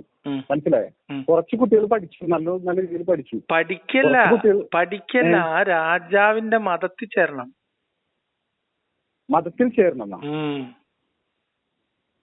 ആ രാജാവിന്റെ മതം പഠിക്കാനുള്ള സൗകര്യമൊക്കെ അവിടെ മുസ്ലിം കുട്ടികൾക്കും കൊടുത്തിട്ടുണ്ട്, ക്രിസ്ത്യാനികൾക്കും കൊടുത്തിട്ടുണ്ട്. ഓല അത് ഉപയോഗപ്പെടുത്തുന്നില്ല. ഓല വിശ്വാസത്തിൽ തന്നെ പോവാണ്. ക്ലാസ്സിലൊക്കെ നന്നായിട്ട് പഠിക്കും, അത് കുഴപ്പമൊന്നുമില്ല. പക്ഷെ രാജാവ് പറയണത് ഈ സ്കൂളിൽ പഠിക്കുന്ന ഈ മുസ്ലിങ്ങളല്ലാത്ത, അതായത് ഹിന്ദു കുട്ടികളൊക്കെ മുസ്ലിം കുട്ടികളൊക്കെ നജസ്സും അശുദ്ധരും, ക്രിസ്ത്യൻ കുട്ടികളൊക്കെ ജന്തുക്കളിൽ ഏറ്റവും മോശപ്പെട്ടവരും ആണ് എന്ന് പറയാണ്. എന്നിട്ട് വേറെ സ്ഥലത്ത് പറയാണ്, എന്റെ സ്കൂളിൽ പഠിക്കുന്ന എല്ലാ കുട്ടികളും ഞാൻ ബഹുമാനിച്ചിട്ടുണ്ട്. ഇത് രണ്ടും കൂടി പൊരുത്തപ്പെട്ടു പോവാ? അതായത് ഇത് രണ്ടും കൂടി പൊരുത്തപ്പെട്ടു പോവാ? ഏതും തമ്മിലാണ് പറയും. പൊരുത്തപ്പെട്ടു പോകുന്ന ചോദിച്ചില്ലേ? അതായത് ഒരു ഹിന്ദു രാജാവ് അയാളുടെ അധീനതയിലുള്ള പ്രദേശത്ത് നടത്തുന്ന ഒരു സ്കൂള്, ആ സ്കൂളിൽ പഠിക്കുന്ന അല്ലെങ്കിൽ ആ പ്രദേശത്ത് ഭരിക്കുന്ന ഒരു രാജാവ്, സകല ഒരു ചക്രവർത്തിയാണ്. ആ ചക്രവർത്തിയുടെ കീഴിൽ ജീവിക്കുന്ന മനുഷ്യരിൽ ആ രാജാവിന്റെ മതം, അതായത് ആ രാജാവ് പറഞ്ഞ പോലെ ആരാധിക്കുക, രാജാവ് പറഞ്ഞ പോലെ പ്രാർത്ഥിക്കുക, രാജാവിനെ തന്നെ പിൻപറ്റുകയൊക്കെ ചെയ്യുന്ന ആൾക്കാരും അല്ലാത്ത മനുഷ്യരുണ്ട്. എന്ന് പറയാണ്, ഞാൻ എന്റെ എല്ലാ പ്രജകളെയും ഒരുപോലെ ബഹുമാനിക്കുന്നു. വേറൊരിടത്ത് പറയാണ്, എന്റെ നാട്ടിൽ ജീവിക്കുന്ന ക്രിസ്ത്യാനികളൊക്കെ ജന്തുക്കളിൽ വെച്ച് ഏറ്റവും മോശപ്പെട്ടവരാണ്. എന്റെ നാട്ടിൽ ജീവിക്കുന്ന മുസ്ലിങ്ങളൊക്കെ നജസാണ്, പോലെ ഈ പ്രദേശത്തേക്ക് അടുപ്പിക്കരുത് എന്ന് പറയുന്നു രാജാവ്. ഈ രാജാവിന്റെ ഈ രണ്ട് വചനങ്ങളും പരസ്പരം പൊരുത്തപ്പെടുവോ എന്ന് ചോദിച്ചു. അതായത് ഒന്നാമത്തെ കേസ് ഞാൻ അത് തന്നെയാണ് പറയുന്നത്. ഈ രാജാവിന്റെ കേസ് ഉണ്ടല്ലോ, ഇതേ രാജാവ് തന്നെയാണ് മുമ്പുണ്ടായിരുന്നത്. അയാളുടെ പ്രജകളോട് പറഞ്ഞിരുന്നത് എന്തായിരുന്നു? അയാളുടെ പ്രജകളോട് ഫിറഔനെന്നോ അള്ളാഹുന്നോ പേരിട്ടോ അത് നമുക്ക് കുഴപ്പമില്ല. ഞാൻ ചോദിക്കുന്നത് ഈ രാജാവിന്റെ അവകാശവാദവും അവിടുത്തെ യാഥാർത്ഥ്യം തമ്മിൽ പൊരുത്തപ്പെടും? ഈ രണ്ട് വചനങ്ങൾ തമ്മിൽ പൊരുത്തപ്പെടും എന്നാണ് ചോദ്യം. കാരണം രാജാവിന്റെ മതമാണ് സത്യമതം എങ്ങനെ അറിയാം? ഞാൻ നിങ്ങളോട് ചോദിക്കുന്നത്, രാജാവ് അല്ല എന്തൊരു ഇയാളുടെ അവകാശവാദത്തെ കുറിച്ചാണ് ചോദിക്കുന്നത്. അത് വേറെ വിഷയമാണ്, അത് വേറെ വിഷയമാണ്. അത് വേറൊരു വിഷയമാണ്. ഒരു രാജ്യത്തിന്റെ നിയമവുമായി ബന്ധപ്പെടുത്തി ഒരു രാജ്യത്ത് രാജാവ് പ്രജകൾക്കിടയിൽ അവരുടെ ഈ രാജാവ് പറയുന്നത് പോലെ വിശ്വസിക്കണം, അല്ലെങ്കിൽ അവരുടെ വിശ്വാസത്തിലും ആരാധനയിലും പ്രാർത്ഥനയിലും നിർബന്ധമില്ലല്ലോ. അങ്ങനെ നിർബന്ധമില്ല. ഇവിടെ ഇല്ല. ഇവിടെ ജനാധിപത്യമാണ്. അവിടെ മതേതരമാണ്. നിങ്ങൾക്ക് ഇഷ്ടമുള്ളത് ആരാധിക്കാം. പക്ഷെ നിങ്ങളുടെ കൂട്ടത്തിൽ എന്റെ രാജ്യത്ത് ക്രിസ്ത്യൻ പള്ളിയിൽ പോയി ക്രിസ്ത്യൻ കർത്താവിനോട് പ്രാർത്ഥിക്കുന്നവരൊക്കെ ജന്തുക്കളിൽ വെച്ച് ഏറ്റവും മോശവും, മുസ്ലിം പള്ളിയിൽ പോയി മുസ്ലിങ്ങൾ അള്ളാഹുവിനോട് പ്രാർത്ഥിക്കുന്നവരൊക്കെ നജസുമാണ് എന്ന് പറയുന്ന രാജാവ് വേറൊരു സ്ഥലത്ത് പറയാണ് എന്റെ ദേശത്തുള്ള എല്ലാ പ്രജകളെയും നാം ബഹുമാനിച്ചിരിക്കുന്നു എന്ന്. ഇത് രണ്ടും കൂടി പൊരുത്തപ്പെടുന്നുണ്ടോ എന്നാണ് എന്റെ ചോദ്യം. രാജാവിന്റെ കേസിലാണെങ്കിൽ അത് പൊരുത്തപ്പെടില്ല. കാരണം എന്താണെന്ന് വെച്ചാൽ രാജാവ് ഒരു മനുഷ്യനാണ്. രാജാവ് അങ്ങനെ പറഞ്ഞിട്ടുണ്ടെങ്കിൽ എന്റെ മതം എന്ന് പറഞ്ഞു കഴിഞ്ഞിട്ടുണ്ടെങ്കിൽ അത് നമ്മുടെ ഇവിടെ അങ്ങനെ പറയുന്ന ആൾക്കാരെ രാജാവിനെ ആരാധിക്കണം എന്നല്ല, രാജാവ് വിശ്വസിക്കുന്ന ഒരു മതമുണ്ട്. അല്ല, സത്യമാണെന്ന് പൂർണ്ണ ബോധ്യമുണ്ട്. രാജാവേ അങ്ങനെ ഒരു ഭരണാധികാരി നമ്മുടെ നാട്ടിൽ പറയുന്നുണ്ടെങ്കിൽ നമ്മൾ എന്ത് വിളിക്കുക? ശരി, ആ രാജാവിന്റെ ദൈവത്തിന്റെ പേര് ബ്രഹ്മാവ് എന്നാണ്. ആ രാജാവ് വിശ്വസിക്കുന്നതും ആ രാജ്യത്തെ ജനങ്ങളോട് വിശ്വസിക്കാൻ ആവശ്യപ്പെടുന്നതും ബ്രഹ്മാവിലാണ്, പരബ്രഹ്മം. ഓക്കെ, ആ രാജാവായിക്കോട്ടെ, ഏത് രാജാവായിക്കോട്ടെ, അവിടെ പഠിക്കുന്നല്ല അവിടെ ഉള്ള കുട്ടികൾ അല്ലെങ്കിൽ ജനങ്ങൾ ആരായിക്കോട്ടെ, ആ മതത്തിൽ വിശ്വസിക്കാനും വിശ്വസിക്കാതിരിക്കാനുള്ള സ്വാതന്ത്ര്യമുണ്ട്. അവിടെ ഉണ്ട്, മനസ്സിലായി? അതുണ്ട്.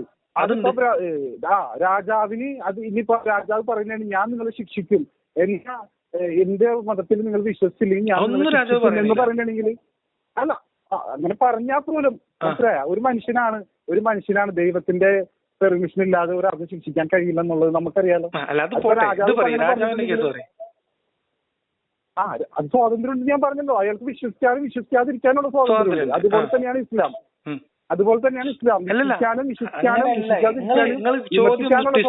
ചോദ്യത്തുമെന്ന് രക്ഷപ്പെട്ടു പോലെ ഇങ്ങനെ നിലപാടെടുക്കുന്ന രാജാവിന്റെ ഈ രണ്ട് പ്രഖ്യാപനങ്ങൾ തമ്മിൽ പൊരുത്തപ്പെടുന്നുണ്ടോന്നാണ് ചോദ്യം. കാരണം ഒരു രാജാവും ഒരു ദൈവവും തമ്മിൽ എങ്ങനെ കമ്പയർ ചെയ്യും? നിങ്ങളൊരു ടീച്ചറെ കാണുന്ന കുറച്ച് നേരത്തെ ഒരു മിനിറ്റ് പരീക്ഷ നടത്തുന്ന ടീച്ചറിനെയാണ് നിങ്ങൾ അള്ളാഹുവിനോട് ഉപമിച്ചത്. അതിന്റെ മുമ്പ് നിങ്ങൾ ഉപമിച്ചത് അള്ളാഹുവിനെ എന്നോടാണ്, ഒരു രക്ഷിതാവ് പിതാവായ എന്നെ. ഇത് മതത്തിന്റെ കേസാണ്. ഞാൻ ടീച്ചർ എന്റെ ഇതിൽ വിശ്വസിക്കണമെന്നാണ് നിങ്ങൾ പറഞ്ഞത്. അല്ല, രാജാവിന്റെ വിശ്വസിക്കണം നല്ല രാജാവ് പറഞ്ഞതേ. ടീച്ചർ പറഞ്ഞത് അല്ലല്ല, നിങ്ങൾ അങ്ങനെയല്ലല്ലോ. അതായത് എന്റെ ചോദ്യം വിശ്വാസം, ദൈവം ശരിയോ തെറ്റതൊന്നും അല്ല. ഒരു രാജ്യം ഭരിക്കുന്ന രാജാവ് പറയാണ് ഞാൻ വിശ്വസിക്കുന്ന ബ്രഹ്മാവ് മാത്രമാണ് ഏകദൈവം, ആ ബ്രഹ്മാവിനെ മാത്രം ആരാധിക്കണം. അതേ സമയത്ത് നിങ്ങൾക്ക് അത് ചൂസ് ചെയ്യാം. നിങ്ങൾക്ക് ക്രിസ്ത്യൻ പള്ളി കയറ്റാൻ രാജാവ് അനുവാദം കൊടുക്കുന്ന പിന്നെ ആ രാജാവ് പറയാണ് എന്റെ രാജ്യത്തെ ജനങ്ങളെ എന്റെ രാജ്യത്തെ എല്ലാ പ്രജകളെയും. നിങ്ങൾക്ക് കൃത്യമായിട്ട് കാര്യങ്ങൾ മനസ്സിലാക്കാൻ ഞാൻ പറഞ്ഞു. ആ രാജാവിന് 3 പ്രജകളാണ് ഉള്ളതെന്ന് വിചാരിക്കുക, മനസ്സിലായോ? ആ 3 പ്രജകൾക്ക് രാജാവിനെ വിശ്വസിക്കാനും വിശ്വസിക്കാതിരിക്കാനുള്ള സ്വാതന്ത്ര്യമുണ്ട്. ഇപ്പൊ രാജാവ് പറയണേണ് എന്നിൽ വിശ്വസിച്ചില്ലെങ്കിൽ നിങ്ങളെ ഞാൻ ശിക്ഷിക്കും എന്ന് പറയണെങ്കിൽ അത് സ്വീകരിക്കാനും സ്വീകരിക്കാതിരിക്കാനുള്ള സ്വാതന്ത്ര്യം ഉണ്ട്. അതുപോലെ തന്നെയാണ് ഇസ്ലാം പറയുന്നത്. ഞാൻ ചോദിക്കണത് അതിനെ കുറിച്ച്, ശിക്ഷയെ കുറിച്ചോ നരകത്തെ കുറിച്ചോ ഒന്നല്ലേ. എന്റെ ചോദ്യം എന്ന് പറയണത് ആ രാജാവ് പറയാണ് എന്റെ 3 പ്രജകളിൽ ഒരാള് ബ്രഹ്മാവിനെ, ഞാൻ പറഞ്ഞ പോലെ ബ്രഹ്മാവിനെ ആരാധിക്കണു, വേറെ ഒരാള് ക്രിസ്ത്യാനിയാണ്, വേറൊരുത്തൻ മുസ്ലിമാണ്. ഇതിലെ ഈ 3 പ്രജകളിൽ ഈ മുസ്ലിം നജസും ഈ ക്രിസ്ത്യൻ ജന്തുക്കളിൽ വെച്ച് ഏറ്റവും മോശക്കാരനാണ് എന്ന് പറയുകയാണെങ്കിൽ ആ രാജാവിനെ പറയണ എന്റെ ഈ 3 പ്രജകളെയും ഞാൻ ബഹുമാനിച്ചിരിക്കണു എന്ന് പറയുന്നത് ഈ രണ്ട് അവകാശവാദങ്ങൾ പൊരുത്തപ്പെടുമെന്ന ചോദ്യം. ഞാനത് മുമ്പേ തന്നെ അതിന്റെ മറുപടി പറഞ്ഞാണ്, ഒന്നുകൂടി പറയാം. അല്ല, പൊരുത്തപ്പെടില്ലേ? പൊരുത്തപ്പെടില്ലല്ലോ. അതല്ല അള്ളാഹ് ചെയ്തത്. നിങ്ങൾ പറയണു ആദമിന്റെ സന്തതികളെ ഞാൻ ബഹുമാനിച്ചിരിക്കുന്നു എന്ന് അള്ളാഹ് പറഞ്ഞിട്ടുണ്ട്. അതേ സമയത്ത് അള്ള ബഹുമാനിച്ചു എന്ന് പറയുന്ന ആദമിന്റെ സന്തതികളിൽ 2 വിഭാഗത്തെ അള്ള നിന്ദിക്കുന്നുണ്ട്. അപ്പൊ ബാക്കി അള്ളാഹുവിന്റെ ബഹുമാനത്തിന് അർഹത ആർക്കുള്ളത്? മുസ്ലിങ്ങൾക്ക് മാത്രമാണ്. അനുബന്ധമായിട്ട് നിങ്ങൾ പറഞ്ഞ ഖുർആൻ വചനത്തിൽ അള്ളാഹുവിന്റെ അടുക്കൽ ഏറ്റവും സ്വീകാര്യോഗ്യം അല്ല, അള്ളാഹുവിന്റെ അടുക്കൽ ഏറ്റവും ഇതായിട്ടുള്ളത്, ശ്രേഷ്ഠതയുള്ളത് ഏറ്റവും ധർമ്മനിഷ്ഠ ആൾക്കാർക്കാണ്. അങ്ങനെ വരുമ്പോ ആ മുത്തഖിയാവുക എന്ന് പറയുന്നതിന്റെ ധർമാധർമ്മങ്ങളുടെ വിവക്ഷയിൽ പോലും മുസ്ലിം ആവുക എന്നുള്ളതാണ് ഏറ്റവും പ്രധാനപ്പെട്ടത്. അപ്പം അള്ളാഹുവിന്റെ അടുത്തും ഭൂമിയിലും ദൈവത്തിന്റെ അടുത്തും മുസ്ലിങ്ങൾ പ്രത്യേകമായി പരിഗണിക്കുകയും അല്ലാത്തവർ നിന്ദ്യരായിട്ട് പരിഗണിക്കുകയും ചെയ്യുന്ന ഒരു മതമാണ് ഇസ്ലാം. നിന്ദ്യരായിട്ട് പരിഗണിക്കുന്നതിന്റെ കാരണം ഞാൻ പറഞ്ഞല്ലോ എന്താണെന്നുള്ളത്. കാരണം വേറെ അങ്ങനെ പരിഗണിക്കുന്നുണ്ടോ ഇല്ലേ? അല്ല, അത് ഖുർആൻ തന്നെ വ്യക്തമാക്കുന്നതാണല്ലോ. പിന്നെ നിങ്ങൾ എല്ലാ മനുഷ്യരും തുല്യ അന്തസ്സുള്ളവരാണ്, തുല്യ അവകാശങ്ങളുള്ളവരാണ് എന്ന മനുഷ്യരുടെ ഭൗതികമായ കാഴ്ചപ്പാടിനെ, മാനവിക മൂല്യത്തെ എങ്ങനെയാണ് ഖുർആൻ സൃഷ്ടിച്ചിരിക്കുന്നത് എല്ലാവർക്കും. അതൊന്നും നമ്മളെ പ്രശ്നമല്ല. അതൊന്നും നമ്മുടെ വിഷയമല്ല സുഹൃത്തെ. എല്ലാ മനുഷ്യരെയും അത് മനസ്സിലായി എനിക്കറിയാം. അപ്പൊ ഞാൻ പറഞ്ഞത് അതിനുശേഷം സൃഷ്ടിക്കുന്ന എല്ലാവരും ഒരുപോലെ തന്നെയാണ്, മനസ്സിലായോ? പക്ഷെ അതിൽ മുസ്ലിങ്ങളിൽ തന്നെ ദൈവത്തിനോട് ഏറ്റവും അടുത്ത ആൾക്കാരുണ്ടാവും. അതൊന്നും നമ്മുടെ വിഷയമല്ല. നമ്മള് ദൈവത്തെ മാറ്റി നിർത്തിയിട്ട് ദൈവം മനുഷ്യർക്ക് അവതരിപ്പിച്ചു തന്ന വേദഗ്രന്ഥം ഭൗതികമായ ജീവിതത്തിൽ അപ്ലൈ ചെയ്യുമ്പോൾ ഉണ്ടാവുന്ന പ്രതിഭാസത്തെയാണ് ഇപ്പൊ പരിശോധിക്കുന്നത്. അത് മാത്രമാണ് ദൈവവിശ്വാസം ഉള്ളവനും ഇല്ലാത്തവനും ഒരുപോലെ പരിശോധിക്കാൻ പറ്റുന്നത്. മനസ്സിലായോ? ആ നിയമത്തിൽ മനുഷ്യർ ഭൂമിയിൽ ജീവിക്കുമ്പോ എന്തൊക്കെ മൂല്യങ്ങളാണ് ഖുർആനിൽ പഠിപ്പിക്കപ്പെട്ടിട്ടുള്ളത് എന്നതിനെ ഭൗതികമായി പരിശോധിക്കുമ്പോൾ ആ മൂല്യം മാനവികമല്ല. കാരണം അത് ഭൗതിക നിയമങ്ങളിലും ഭൗതിക വ്യവഹാരങ്ങളിലും വിശ്വാസത്തിന്റെ അടിസ്ഥാനത്തിലാണ് മനുഷ്യന്റെ അന്തസ്സ് നിർണ്ണയിക്കുന്നത്. എനിക്ക് മനസ്സിലായി, പറഞ്ഞത് പോയിന്റ് എനിക്ക് മനസ്സിലായി. ഞാൻ പറയുന്നത് എന്താണെന്നറിയാമോ? ദൈവത്തിന് വേണമെങ്കിൽ ഇങ്ങനെ പറയാം. എങ്ങനെയാണെന്നറിയാമോ? നിങ്ങളെല്ലാവരും ഞാൻ ഇതാക്കുന്നതാണ്, നിങ്ങൾ എന്ത് വേണമെങ്കിലും ചെയ്തോ, നിങ്ങൾ വിശ്വസിച്ചോ വിശ്വസിക്കാതിരിക്കോ കുഴപ്പമൊന്നുമില്ല, പക്ഷെ എല്ലാവരെയും ഞാൻ സ്നേഹിക്കുന്നു എന്ന് പറയാം ദൈവത്തിന്. മനസ്സിലായോ? പക്ഷേ അത് യാഥാർത്ഥ്യമല്ല.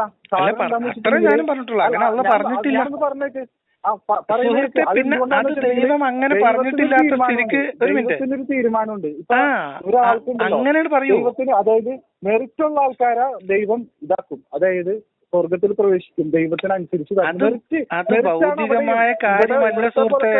നിങ്ങൾക്ക് എന്താ കാര്യം മനസ്സിലാവാത്ത? അതായത് അത് വിശ്വാസമുള്ളവനെ സംബന്ധിക്കുന്ന മാത്രം കാര്യമാണ്. വിശ്വാസമുള്ളവനെ സംബന്ധിച്ച് മാത്രം ബാധകമാവുന്നതാണ് വിശ്വസിച്ചതിന് ശേഷമുള്ള ആരാധനയും ദൈവവുമായിട്ടുള്ള സാമീപ്യവും പിന്നീട് മരണാനന്തരമുള്ള സ്വർഗവും നരകവും സിദ്ധാന്തവും ഒക്കെ. വിശ്വസിക്കുന്ന നിങ്ങൾ ബിസ്മില്ലാഹിർ റഹ്മാനിർ റഹീമിന്റെ അർത്ഥം എന്ന് പറഞ്ഞേ. ഈ ലോകത്ത് വിശ്വസിച്ചവർക്കും അല്ലാത്തവർക്കും കരുണ നൽകുന്ന അല്ലേ? എന്താ? ഈ ലോകത്ത് വിശ്വസിച്ചവർക്കും അല്ലാത്തവർക്കും കാരുണ്യം നൽകും അല്ലേ? അല്ല, വിട്ടുവിട്ടാണ് കേൾക്കുന്നത്. ഈ ലോകത്ത് ബിസ്മില്ലാഹിർ റഹ്മാൻ റഹീമിന്റെ അർത്ഥം എന്ന് പറഞ്ഞേ. പരമകാരുണികന്റെ അർത്ഥം എന്താ? ഏറ്റവും കാരുണ്യമുള്ള. ഇതിന് പണ്ഡിതന്മാർ കൊടുത്തിട്ടുള്ള അർത്ഥം ഈ ലോകത്ത് വിശ്വസിച്ചവർക്കും അല്ലാത്തവർക്കും ഒക്കെ അള്ളാഹു കാരുണ്യം കൊടുക്കുന്നതാണ്. അതെ അതെ അല്ലേ? അതെ അതെ. അപ്പൊ അങ്ങനെയാണെങ്കിൽ ഭൗതികമായിട്ടുള്ള വ്യവഹാരങ്ങളിൽ എന്തിനാണ് ഈ വിവേചനം? അവിടുന്ന് ശിക്ഷിക്കാനുള്ളത് അവിടെ പിടിച്ചാ പോരെ? ഇവിടെ ഇട്ടിട്ട് ആക്ഷേപിക്കുന്നത് എന്തിനാണ്? അവർക്ക് ഭൂമിയിലും കടുത്ത ശിക്ഷയുണ്ട്, ഭൂമിയിൽ നിന്ദ്യരാണ്, അവരെ മോശക്കാരായിട്ടാണ് അള്ളാഹു പറയുന്നത്. അല്ല, ഭൂമിയിലെ കാര്യം തന്നെയാണ്. കഥ ജന്തുക്കളിൽ വെച്ച് ഏറ്റവും മോശക്കാര് പറഞ്ഞ പരലോകത്താ, നജസാണെന്ന് പറഞ്ഞ പരലോകത്താ.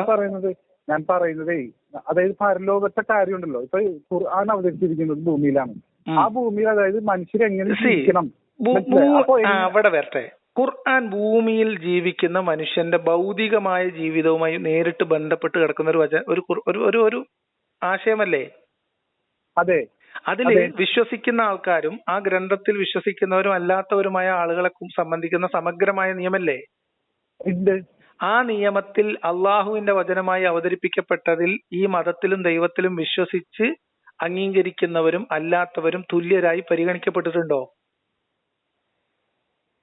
അതായത് ഈ ഭൂമിയിലെ എല്ലാവരും തുല്യരാണ്. അത് ഖുർആനിൽ പറഞ്ഞിരിക്കുന്നതെന്ന് പറഞ്ഞിട്ടുണ്ടെങ്കിൽ ഞാൻ പറഞ്ഞില്ല, നിങ്ങളിപ്പോ ആ ഖുർആനും ആ ഖുർആനിന്റെ പ്രഖ്യാപനങ്ങളും ഇസ്ലാമിക നിയമങ്ങളും അനുസരിച്ച് ഇസ്ലാമിക നിയമങ്ങൾ അനുസരിച്ച് ജീവിച്ചില്ല എന്നുണ്ടെങ്കിൽ ഞാൻ പറഞ്ഞില്ല അത് നരകത്തിൽ പ്രവേശിക്കുന്നാണ് പറഞ്ഞിരിക്കുന്നത്. നിങ്ങൾക്ക് വിശ്വാസമില്ലല്ലോ. നിങ്ങൾ വിചാരിക്കുന്നത് ദൈവം അള്ളാഹു എന്ന് പറഞ്ഞ ഇതില്ല, അത് ഗ്രന്ഥം അങ്ങനത്തെ ഇതില്ല, പിന്നെ നിങ്ങൾ അതിനെ കുറിച്ച് പറയിടാവുന്ന എന്തുകൊണ്ടാണ്? ആര് ഇപ്പൊ ഇക്ക പറഞ്ഞില്ലേ ഖുർആൻ ദൈവികമായ ഗ്രന്ഥമല്ല എന്ന് പറഞ്ഞു മനസ്സിലായി. അത് മനുഷ്യര് ആരെ എഴുതിയതാണെന്നുണ്ടെങ്കിൽ നജസാണെന്ന് പറഞ്ഞത് പരലോകത്താണോ? നജസാണെന്ന് പറഞ്ഞത് നജസാണ് എന്ന് പറയുന്നത് പിന്നെ ഈ ലോകത്തെ കുറിച്ച് പറഞ്ഞിരിക്കുന്നത്, ഈ ലോകത്തെ കുറിച്ച് പറഞ്ഞിരിക്കുന്നത്. ഈ ലോകത്തല്ല, മക്കേ മദീന ഈ ലോകത്തല്ല. എന്റെ ചോദ്യം അതല്ല. നിങ്ങൾ ഖുർആൻ ദൈവികമായ ഗ്രന്ഥമാണെന്ന് വിശ്വസിക്കുന്നില്ല. പോയിന്റ് 1 മനസ്സിലായോ? ദൈവം അള്ളാഹു ആണെന്ന് വിശ്വസിക്കുന്നില്ല. മനസ്സിലായോ? മരിച്ചു കഴിഞ്ഞിട്ടുണ്ടെങ്കിൽ നരകവും ഇതുണ്ടെന്ന് വിശ്വസിക്കുന്നില്ല.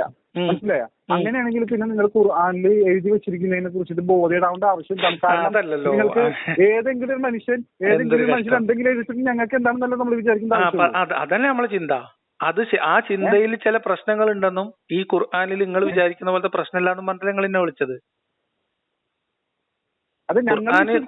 ഞങ്ങൾ വിശ്വസിച്ചോ? പക്ഷെ നിങ്ങൾ വിശ്വസിക്കുന്ന ഖുർആനിൽ എല്ലാ മനുഷ്യരെയും തുല്യമായി പരിഗണിക്കുന്ന ഒരു മാനവിക ദർശനമാണുള്ളത് എന്ന് നിങ്ങൾ അവകാശവാദം ഉന്നയിച്ചപ്പോഴല്ലേ നമ്മൾ ചർച്ച ഉണ്ടായത്? അത് അങ്ങനെയല്ലാന്ന് ഇപ്പൊ നിങ്ങൾ തന്നെ ഇവിടെ സമ്മതിക്കുന്നു. ഇല്ലില്ല, ഒരിക്കലും ഞാൻ പറഞ്ഞിട്ടില്ല. ഞാൻ ആയത്തുകളൂടെ എഴുതി വെച്ചിട്ടുണ്ട്. ഇനിയും ആയത്തുകളുണ്ട് എനിക്ക് കാണിക്കാനായിട്ട്. നിങ്ങൾ പറഞ്ഞ 2 ആയത്തുകളാണ് ഇപ്പൊ നമ്മൾ പരിശോധിച്ചത്. ഞാൻ ഒരൊറ്റ കാര്യം ഒരു മിനിറ്റ് എനിക്ക് തരണം സംസാരിക്കാനായിട്ട്. അതായത് ഖുർആൻ ഉദ്ദേശിച്ചിരിക്കുന്നത്, അള്ളാഹു ഉദ്ദേശിച്ചിരിക്കുന്നത് എന്ന് പറഞ്ഞിട്ടുണ്ടെങ്കിൽ ഇവിടെ അള്ളാഹു സൃഷ്ടിച്ചിരിക്കുന്ന മനുഷ്യര് മനസ്സിലായി, അവർ കുറച്ച് പേര് അവർ പിഴച്ചുപോയി, പിശാചിനാൽ പിഴച്ചുപോയി. മനസ്സിലായി? പിശാചാണ് അവരെ വഴിപിടിച്ചിരിക്കുന്നത്. അതായത് ബഹുദൈവ വിശ്വാസങ്ങളും അങ്ങനെയുള്ള കാര്യങ്ങൾ കൊണ്ട് ധരിച്ചുപോയി. അപ്പോ അവസാനത്തെ പല വിധത്തിലുള്ള പ്രവാചകന്മാർ വന്നു. അവസാനം അങ്ങനെ എല്ലാവരും പഠിപ്പിച്ചത് തൗഹീദാണ്, അതായത് ഏകദൈവ വിശ്വാസമാണ് പഠിപ്പിച്ചത്. അവസാനത്തെ പ്രവാചകനാണ് മുഹമ്മദ് നബി സല്ലല്ലാഹു അലൈഹി വസല്ലം. അപ്പൊ ഈ പ്രവാചകൻ ഇത് ഖുർആനിൽ അവതരിപ്പിച്ചിരിക്കുന്ന പറഞ്ഞിട്ടുണ്ടെങ്കിൽ ജനങ്ങൾക്കൊരു വഴികാട്ടിയാവാനും സ്വർഗത്തിലേക്കുള്ള പാത അവർ സെലക്ട് ചെയ്യാൻ വേണ്ടിയിട്ടാണ്, അവർ നശിച്ചു പോകാൻ വേണ്ടിയിട്ടല്ല. സ്വർഗം എല്ലാവർക്കും സ്വർഗം ലഭിക്കാൻ വേണ്ടിയിട്ടാണ് നിങ്ങൾ ഇതനുസരിച്ച് ജീവിക്കുന്നു പറഞ്ഞ് ഇതാക്കിയിരിക്കുന്നത്. പക്ഷെ കുറച്ചു പേര് അത് അവഗണിക്കും, കുറച്ചു പേര് അത് സ്വീകരിക്കും. മനസ്സിലായോ? അത് അവഗണിക്കുന്നവർക്ക് നരകമുണ്ട്, സ്വീകരിക്കുന്നവർക്ക് സ്വർഗവുമുണ്ട്. അതാണ് പൊതുവേ ഉള്ള ഇസ്ലാമിന്റെ കൺസെപ്റ്റ്. പക്ഷെ ഖുർആൻ അവതരിപ്പിക്കുന്നതെന്ന് പറഞ്ഞിട്ടുണ്ടെങ്കിൽ എല്ലാവരെയും സ്വർഗത്തിലേക്ക് നയിക്കാന്നുള്ള ഉദ്ദേശത്തോടുകൂടി തന്നെയാണ്. അത് കുറച്ചു പേര്, ഞാൻ പറഞ്ഞില്ലേ, കുറച്ചു പേര് നമ്മൾ പറയുന്ന പോയിന്റും നിങ്ങൾ സംസാരിക്കുന്നതായിട്ട് എന്താ ബന്ധം? അല്ല, മൊത്തത്തിൽ നിങ്ങൾക്ക് ഒരു മനസ്സിലെ ഖുർആനെ കുറിച്ച് ഐഡിയ വരണ്ടേ? അതുകൊണ്ടാണ് ഞാൻ എനിക്ക് ഖുർആനെ കുറിച്ച് നല്ല ഐഡിയ ഉള്ളതുകൊണ്ടാണല്ലോ നിങ്ങളോട് ഇങ്ങനെ സംസാരിച്ചോണ്ടിരിക്കണേ ഞാന്. അല്ല, പക്ഷെ ഐഡിയ ഇല്ലാന്ന് എനിക്ക് മനസ്സിലായി. കാരണം ഖുർആനിൽ മാനസികമായിട്ടുള്ള ഒരു ആയത്ത് പോലും ഇല്ലെന്നല്ല നിങ്ങൾ പറഞ്ഞത്. ഖുർആൻ മനുഷ്യവിരുദ്ധമായിട്ടുള്ള ഒരു ആയത്ത് പോലും ഇല്ലാന്നാണ് ഞാൻ വിശ്വസിക്കുന്നത്. ഖുർആൻ മനുഷ്യത്വ വിരുദ്ധമായിട്ടുള്ള ആയത്താണ്. ഖുർആൻ കേവലമായ ഗോത്രീയമായിട്ടുള്ളതാണ്. നിങ്ങളെ തെറ്റിദ്ധാരണ. അല്ല, ഖുർആൻ കേവലമായ ഇസ്ലാം മുസ്ലിങ്ങൾക്ക് മാത്രമായിട്ട്, മുസ്ലിങ്ങളെ മാത്രമാണ് ശരിയായ രീതിയിൽ മനുഷ്യരായിട്ട് പോലും പരിഗണിക്കുന്നുള്ളൂ എന്നാണ് നിങ്ങൾ കൊണ്ടുവന്ന 2 ഖുർആൻ വചനമാണ് തെളിയിക്കുന്നത്. ഖുർആൻ അവതരിച്ചിരിക്കുന്നത് തന്നെ മനുഷ്യർക്ക് വേണ്ടിയിട്ടാണ്, മുസ്ലിങ്ങൾക്ക് വേണ്ടിയിട്ടല്ല. പറയാൻ പറ്റും? പറഞ്ഞുതരാം. നിങ്ങൾ പറഞ്ഞു ഖുർആൻ അവതരിപ്പിച്ചിരിക്കുന്നത്, ഒരു മിനിറ്റ് ഖുർആൻ അവതരിപ്പിച്ചിരിക്കുന്നത് അള്ളാഹു എല്ലാ മനുഷ്യരെയും സ്വർഗത്തിൽ എത്തിക്കാനാണെന്നുള്ള ഉദ്ദേശത്തോടു കൂടിയാണെന്നാണ്. അതെ, തെറ്റാണ്. എന്താണ് തെറ്റാണ്? അള്ളാഹു മനുഷ്യരെ സൃഷ്ടിക്കുന്നതിന് മുമ്പ് നരകത്തിന് കൊടുത്ത വാക്കുണ്ട്. അതെ, എന്താണ്?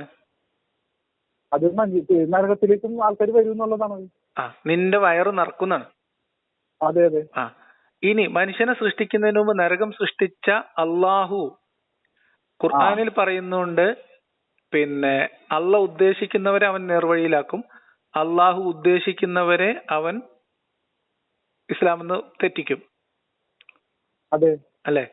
ഇത് തെറ്റിക്കും. അള്ളാഹ് ഉദ്ദേശിക്കുന്നവരാണ് സന്മാർഗത്തിലും ദുർമാർഗത്തിലും. അള്ളാഹു ഡിഫൈൻ ചെയ്ത സന്മാർഗം ദുർമാർഗത്തിലെത്തുന്നത് അള്ളാഹു തീരുമാനിക്കുന്നവരാണ്. ഇനി അങ്ങനെ മനുഷ്യരെ പിഴപ്പിക്കാൻ വേണ്ടിയുള്ള ഇബ്ലീസിനെ സൃഷ്ടിച്ചു വിട്ടതാരാണ്? അപ്പൊ അള്ളാഹുവിന്റെ ഉദ്ദേശം സ്വർഗം നരകം നിറക്കലായിരുന്നോ അതോ എല്ലാരും സ്വർഗത്തിൽ എത്തിക്കലായിരുന്നോ? ഞാനൊരു കാര്യം പറഞ്ഞില്ല, അത് പരീക്ഷണത്തിന്റെ ഭാഗമാണെന്ന് അറിയാലോ. ഞാൻ ചോദിക്കുന്നത് പരീക്ഷണത്തിന്റെ അവസാനം സംഭവിക്കാൻ പോകുന്നതിനെ കുറിച്ചാണ് പറഞ്ഞത്. അല്ല, ഞാനൊരു കാര്യം പറഞ്ഞത്, ഇപ്പൊ നമ്മളൊരു പരീക്ഷണം എന്തിനാ നടത്തുന്നത്? ഇപ്പൊ അള്ളാഹുവിന് എന്തിനാ പരീക്ഷണം നടത്തുന്നത്? നമ്മളിവിടെ ഞാൻ കാര്യം പറഞ്ഞില്ലേ, നമ്മള് അതായത് മെറിറ്റ് ഉള്ള ആൾക്കാർ, അതായത് എന്ത് മെറിറ്റ്? എന്താണ് മെറിറ്റ്? പറയും, എന്താണ് മെറിറ്റ്? അള്ളാഹു ഉദ്ദേശിക്കുന്നവരെ അവൻ നേർമാർഗത്തിലാക്കും, അള്ളാഹു ഉദ്ദേശിക്കുന്നവനെ അവൻ ദുർമാർഗത്തിലാക്കും. അതിലിപ്പോ നിങ്ങൾ വിശ്വാസിയായി എന്നത്, നിങ്ങൾ വിശ്വാസിയായത് നിങ്ങളുടെ മേന്മ കൊണ്ടാണോ അള്ളാഹുവിന്റെ ഔദാര്യം കൊണ്ടാണോ? പറയും അല്ലേ? അതെ. ഞാൻ ദുർമാർഗി എന്ന് നിങ്ങൾ വിശേഷിപ്പിക്കുന്ന ഗണത്തിൽപ്പെട്ടത് അള്ളാഹുവിന്റെ ഔദാര്യം ഇല്ലാത്തത് അള്ളാഹുവിന്റെ തീരുമാനമാണോ? എന്തോ ആയിക്കോട്ടെ. അല്ല, ഖുർആൻ വചനം ഉദ്ദേശിച്ച് ഞാൻ പറഞ്ഞ, ഖുർആൻ ഉദ്ധരിച്ചു പറഞ്ഞതാ. ഒരാള് ഞാൻ വഴികേടിലായത്, ഞാനിപ്പോ മുർത്തദാകണമെന്നത് അള്ളാഹുവിന്റെ തീരുമാനമാണോ അതോ എന്റെ തീരുമാനമാണോ? നിങ്ങൾ മുർത്തദായി എന്നുള്ളത് നിങ്ങൾ മരിച്ചാലല്ലേ അറിയാൻ പറ്റുള്ളൂ. ഇപ്പോഴും മനസ്സിലായി. ഇപ്പൊ മുർത്തദാണല്ലോ. ഇപ്പൊ ഞാൻ മുർത്തദാണ് എന്നത് അള്ളാന്റെ തീരുമാനമാണോ? അള്ളാഹുവിന്റെ നിയന്ത്രണത്തിലിരിക്കുന്ന മനുഷ്യൻ അള്ളാഹുവിന്റെ തീരുമാനപ്രകാരം ഭൂരിപക്ഷം ആളുകളും നരകത്തിൽ എത്തിപ്പെടും എന്ന് അള്ളാഹു ഉദ്ദേശിക്കുകയും പ്രവചിക്കുകയും ചെയ്ത ഒരു കാര്യം കൂടി ഞാൻ പറയട്ടെ. ഇപ്പൊ ഞാൻ നിങ്ങളുടെ അടുത്ത് ഇതൊക്കെ പറഞ്ഞു, നിങ്ങൾ ചിന്തിക്കുകയാണ്, മനസ്സിൽ ആത്മാർത്ഥമായിട്ട് ഇപ്പൊ നിങ്ങൾ ചിന്തിക്കുന്നതാണ്, മനസ്സിലായ? എനിക്ക് ഖുർആൻ വ്യക്തമായി പഠിക്കണം. എന്താണ് ഇതിനകത്ത് പഠിക്കാനുള്ളത്? ഈ ഗോത്രീയതയാണ് ഇതിനകത്തുള്ളത്. അല്ല, ഞാനൊന്ന് പറഞ്ഞു തീർച്ചയായും എന്നിട്ട് പറഞ്ഞോ. മനസ്സിലായി? ഒരു കുഴപ്പമുണ്ടാവില്ലായിരുന്നു. അല്ല, ഞാൻ പറഞ്ഞു തീർത്തേ. ഖുർആൻ ഒന്ന് പഠിക്കണം, മനസ്സിലായോ? എനിക്ക് ഇത് മുഴുവനായിട്ടൊന്ന് അറിഞ്ഞ ശേഷം മാത്രം എനിക്ക് വിമർശിക്കാം എന്നുള്ളൊരു തീരുമാനം നിങ്ങൾ എടുത്തതിന് ശേഷം. അങ്ങനെ തീരുമാനത്തിന്റെ അടിസ്ഥാനത്തിലാണ് പഠിച്ച് വിമർശിക്കുന്നത്. നിങ്ങൾ പഠിച്ചിട്ടില്ല. കാരണം എത്രയോ ഞാനിപ്പോ ഈ പറഞ്ഞ ആയത്തൊക്കെ നിങ്ങള് അങ്ങനത്തെ ആയത്തിൽ ഇതൊക്കെ അതായത് ഒരാളെ മനുഷ്യരെ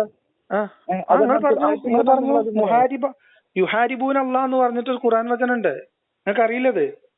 അത് നമ്മൾ എടുത്തില്ല, ശരിയാണ്. അതും കൂടി പറയണം, അപ്പോഴേ അത് പൂർത്തിയാവുള്ളൂ. അതായത് ഒരു മനുഷ്യനെ കൊന്നാൽ എല്ലാ മനുഷ്യരെയും കൊന്നതുപോലെയാണ് എന്ന് പറഞ്ഞില്ല നിങ്ങള്? അതെ, ഒരു ഹദീസിലെ എന്താ പറയണം പറയട്ടെ, നിങ്ങൾ ഒരു ചാണ് വെച്ചിട്ടുണ്ടെങ്കിൽ അള്ളാഹു ഒരു മുഴം വെക്കുകയാണ് നിങ്ങളുടെ അടുത്തേക്ക്. നിങ്ങൾ ഒരു ചാണ് അള്ളാഹുവിന്റെ അടുക്കിലേക്ക് വെച്ചിട്ടുണ്ടെങ്കിൽ അള്ളാഹു ഒരു മുഴം വെക്കും. അങ്ങനെയല്ല സുഹൃത്തെ, അത്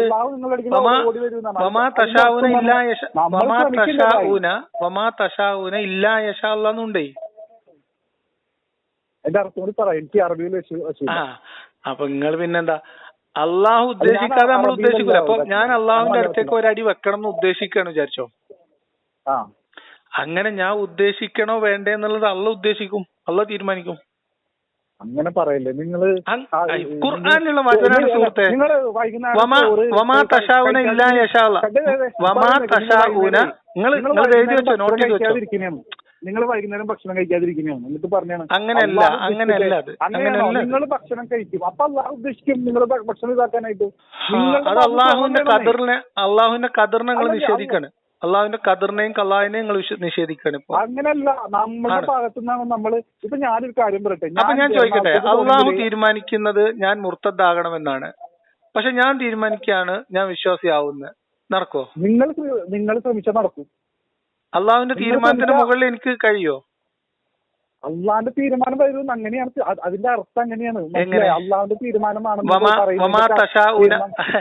അത് നിങ്ങൾ ഉദ്ദേശിക്കാതെ അള്ളാഹു ഉദ്ദേശിക്കൂല എന്നല്ല ഖുർആൻ പറഞ്ഞത്. അതായത് നിങ്ങൾ ഉദ്ദേശിച്ചാൽ അള്ളാഹു അതിലേക്ക് അടുക്കും എന്നല്ല ഖുർആൻ പറഞ്ഞത്. നിങ്ങൾ ബഹളം ഉണ്ടാക്കല്ലേ? അങ്ങനെയാണെങ്കിൽ അള്ളാഹ് ഖുർആൻ പറയേണ്ടത് എന്താണെന്നറിയോ? നിങ്ങൾ ഉദ്ദേശിച്ചാൽ അള്ളാഹ് അതിലേക്ക് അടുക്കും എന്നാണ്. മനസ്സിലായി? അല്ലെ നിങ്ങൾ ഉദ്ദേശിക്കാതെ അള്ളാഹു ഉദ്ദേശിക്കൂല എന്നാ പറയണ്ടേ? എന്തറിയോ, ഈ സംസാരം കൊണ്ട് കാര്യമില്ല. നിങ്ങൾ എവിടെയോ എത്തി, എവിടുന്നോ തുടങ്ങി. ഇനി നിങ്ങൾ കൊണ്ടുവന്ന ഒരു ഖുർആൻ വചനം കൂടി പറഞ്ഞുതരാം, അതും കൂടി പറഞ്ഞിട്ട് നമുക്ക് നിർത്താം.